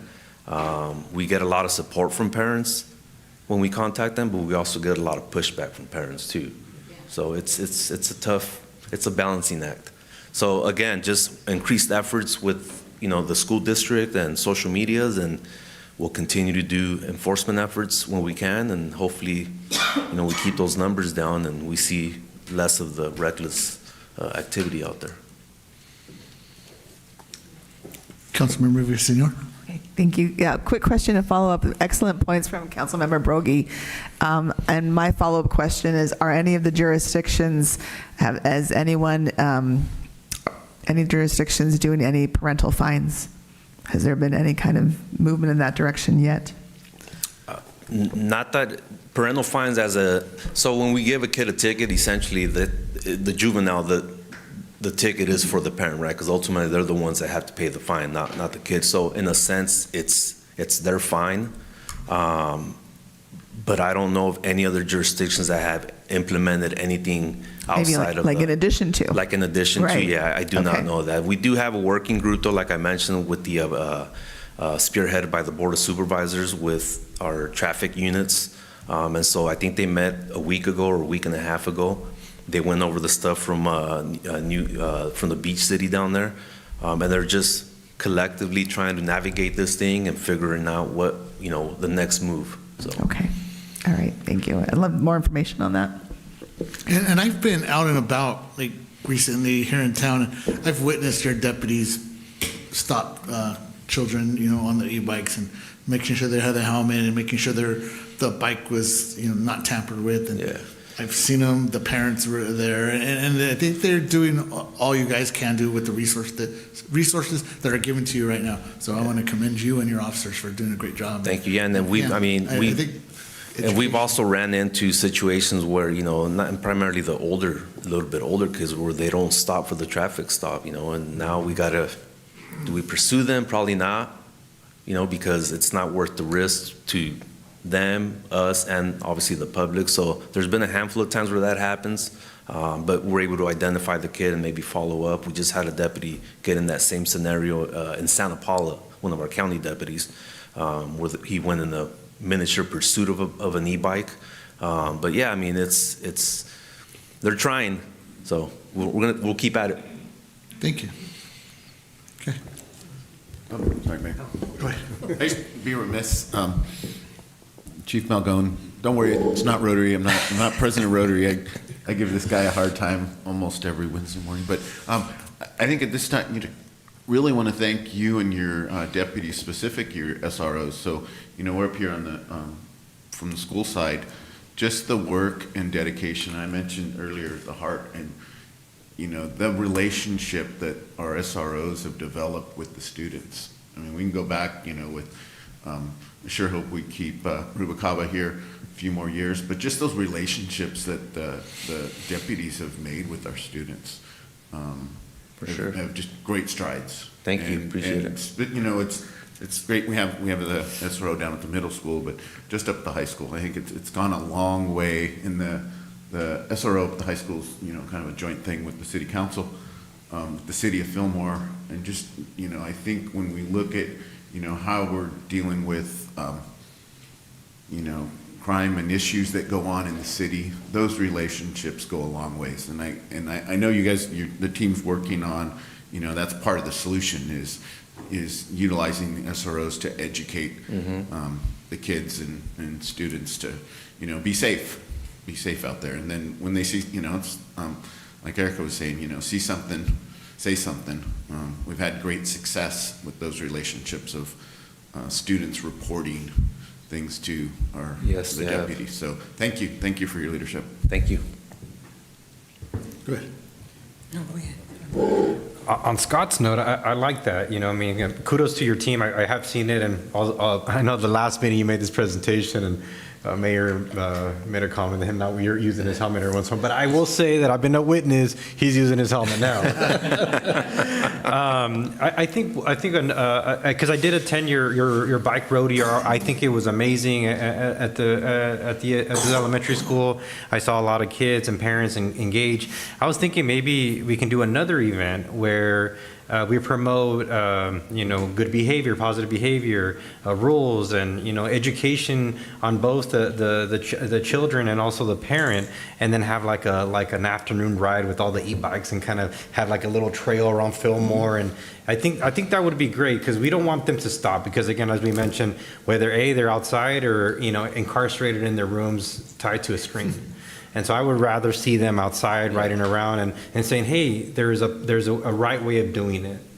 And this is the right way of doing it. And then for you and your deputies to, and even the city to promote that and to say, we're on your side, but let's do it right. So I think that would be great if we can, do that. I'll be happy to talk to you. That's kind of what I do on the side. Well, we got 5 e-bikes that the city purchased for us, so I'm out for it. Oh, there we go. I got my e-bike and my ride. helmet too.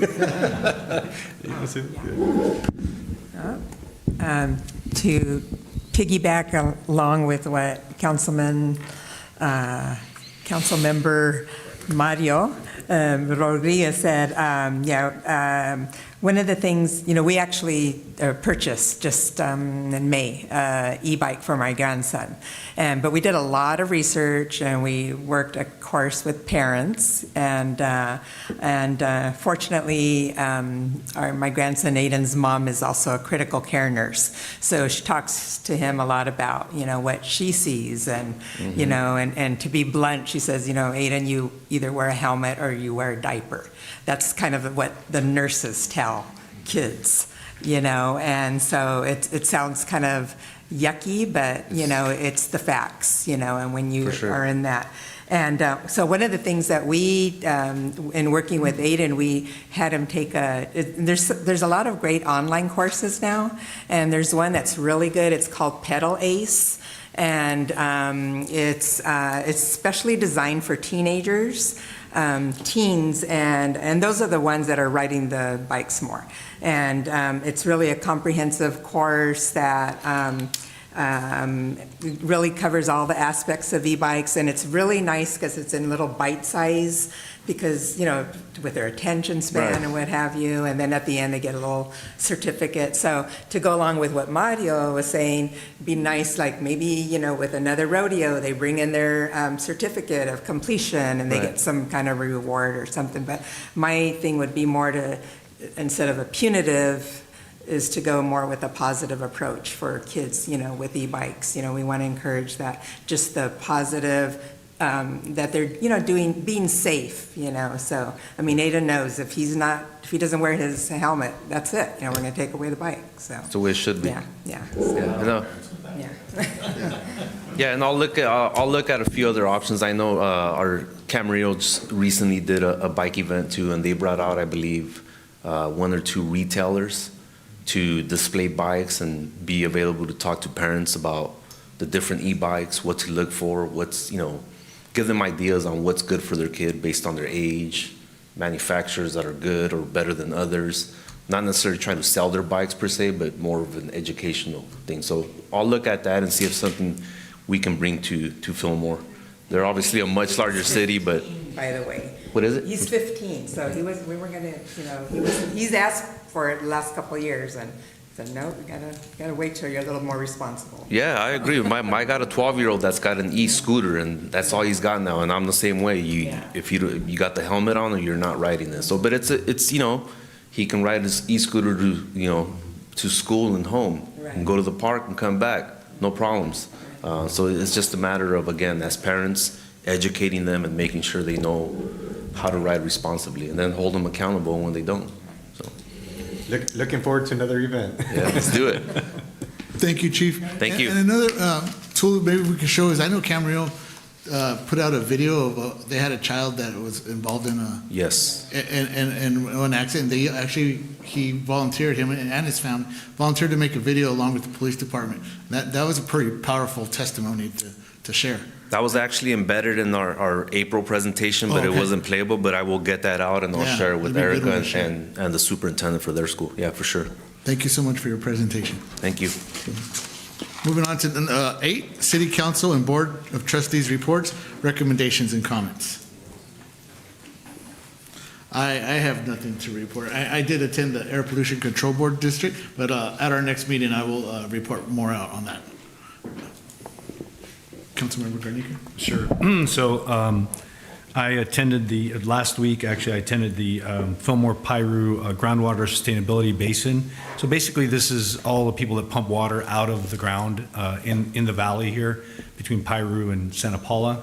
And one of the concerns that came out, Supervisor Long, who represents the Piru area, she mentioned, or actually was mentioned by the executive, that the Chiquita Canyon, the Chiquita Canyon landfill actually had a leachate leak, and now supposedly they were saying, oh, it was all well controlled, but one of their monitoring wells outside of the outside of the area across from 126, excuse me, did detect a small amount of let's just say not very nice chemicals that were coming out of the Chiquita landfill. So they're going to continue to monitor that. It wasn't at a level that was very high, but I thought I would bring it forward because it's something obviously that affects all of us here in the valley, because we're all drawing water from the water tables underneath the town, and obviously Chiquita Canyon is upstream of us, and is something that we need to be very aware of. And then the second item that I wanted to mention was that the United Water Conservation District, which basically is the agency responsible for billing all the people that pump water out of the ground, they've maintained they didn't maintain, excuse me. They have approved putting on the ballot a very large bond measure for $320 million coming up in November. And what this is for is to repair the Piru Dam, also known as the Santa Felicia Dam. The reason they want to repair it is because if you remember a few years ago, there was tremendous flooding in 2023. And one of the dams up north was on the edge of collapsing because the spillway for right, what was that? Yeah, the Oroville Dam, the spillway for the overflow was on the verge of collapse. And that was because there was too much water going over the spillway. Well, we have a similar situation with Piru in that it was designed in the late 40s, early 50s, and it wasn't designed for as much water as they're now anticipating may come over the spillway. So this bond would make repairs to the dam so that it could handle the amount of water that they would expect in a very large flood event. And actually, they came in a few months ago. They came and gave a presentation, during the presentation, one of the head engineers basically said, "Look, if the Santa Felicia Dam gave way, we would have water up to, like eye level here at City Hall." So, not a very nice prospect if we don't get that fixed and we have a very severe weather event. But those were the two issues that I thought were relevant to the city and obviously the school district. So, and that's all I have to report. Any other? Councilmember Rodriguez? I've been pretty light on the meetings, and I got nothing to report back. Yeah, light also for myself on my meetings. I did not have a Ventura Regional Sanitation District meeting earlier this month, but I do have a recommendation, and don't know if I, again, wait for our next meeting with our city attorney, but I'd like for us to, as a city, to have a future agenda item just to discuss our winter that's coming up. I've been reading a lot about the super El Nino, and there could be really extreme rains in the region, and also maybe extreme heat. We don't know, what the summer, rest of summer and into the fall is going to look like.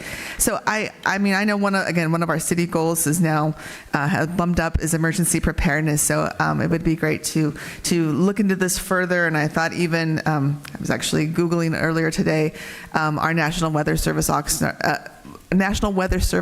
office in Oxnard, and maybe also the Groundwater Sustainability Agency, if there's any modeling going on. And it would be great to look at that modeling and see, as a city, how we can prepare and how we can make sure our infrastructure is ready for maybe a really, really extreme year. Thank you. And also, this is the time where we can discuss future collaboration initiatives. Sure, looking at me, right? First, I think one of the things definitely, and just for the council members and for the audience and members out in the community, one thing that we did keep up, and I want to thank all the city staff and the council for setting this up. It's been several years. I think Carrie and I were remissing. It was quite a while ago since we've had a joint city school board meeting. I would like to see us continue this, once a year. I think it fit well with your calendars about this time of year. You're usually dark at the end and the end of June, and we're dark at the beginning of July. One, I would like us to continue this, kind of schedule it for next year, put it on the calendar if everyone so kind of works out with everyone. But one of the things also just to let everyone know that there's a group that meets. We on the school district side call it the 2+2, but it's 2 council members and 2 school board members. I serve on that along with Trustee Gurdiaz, Council Member Brogy, and our Fillmore City Council Mayor. And I would like to, that we met a couple weeks ago kind of to plan out the agenda on this. And we discussed we're going to continue that cadence. I think we already have one scheduled. I think that's one of the things. But, I'd be interested to hear from the council side, what would you guys like to kind of, we talked about things that we can do together and not where we formally schedule a meeting. We all come and we have presentations that might be of interest to us and interest to you on the council side. But, there's those opportunities. For example, I think the prime example is the bike rodeo. When we have bike rodeo, when there's things that are, let's say, high-profile city events, that an invite goes out also that's sent up over to the school district side, and then it's sent out to us to say, hey, okay, this event's going on. If there's any school board members that are free, attend. And I definitely commit to that. But the same on our side, when we have something kind of, I don't want to, I use the word high profile, but I think I've discussed, those certain things out there that happen in the community, to like our, the blue and white night that goes on, that the Alumni Association puts on. They close down Central for homecoming, but also just inviting council members to homecoming games. The big event that happens every other year for transplants and not Fillmore graduates, the Fillmore Santa Paula game is like a huge event. Right? So we, I don't want to speak for us on this, what we would do and all the things we do, but I think that those kind of events, we invite and have an invitation to council to come and sit. We set up reserved seating for trustees, just to have that to where we're, there's those times where we can interact more offline, but also, just inviting you guys to come. I would envision, when we're doing the ribbon cutting for the athletic complex, that we send out an invite and invite council members. I know when we had the ribbon cutting for Rio Vista, the track, the all-weather track down at the Rio Vista, John Garnica was there representing the city council. So I can, I'm envisioning those kind of things, and those items, it's kind of a push and pull. And then the other thing, and I don't really want to opine more about it, but there's the civic engagement, and we talked about that. If anyone else wants to add to that, or I can talk about that. Okay, keep going. So one of the things that we embarked on, and I wish, the person who really knows a lot about it is Dr. Wong, but we just signed an MOU.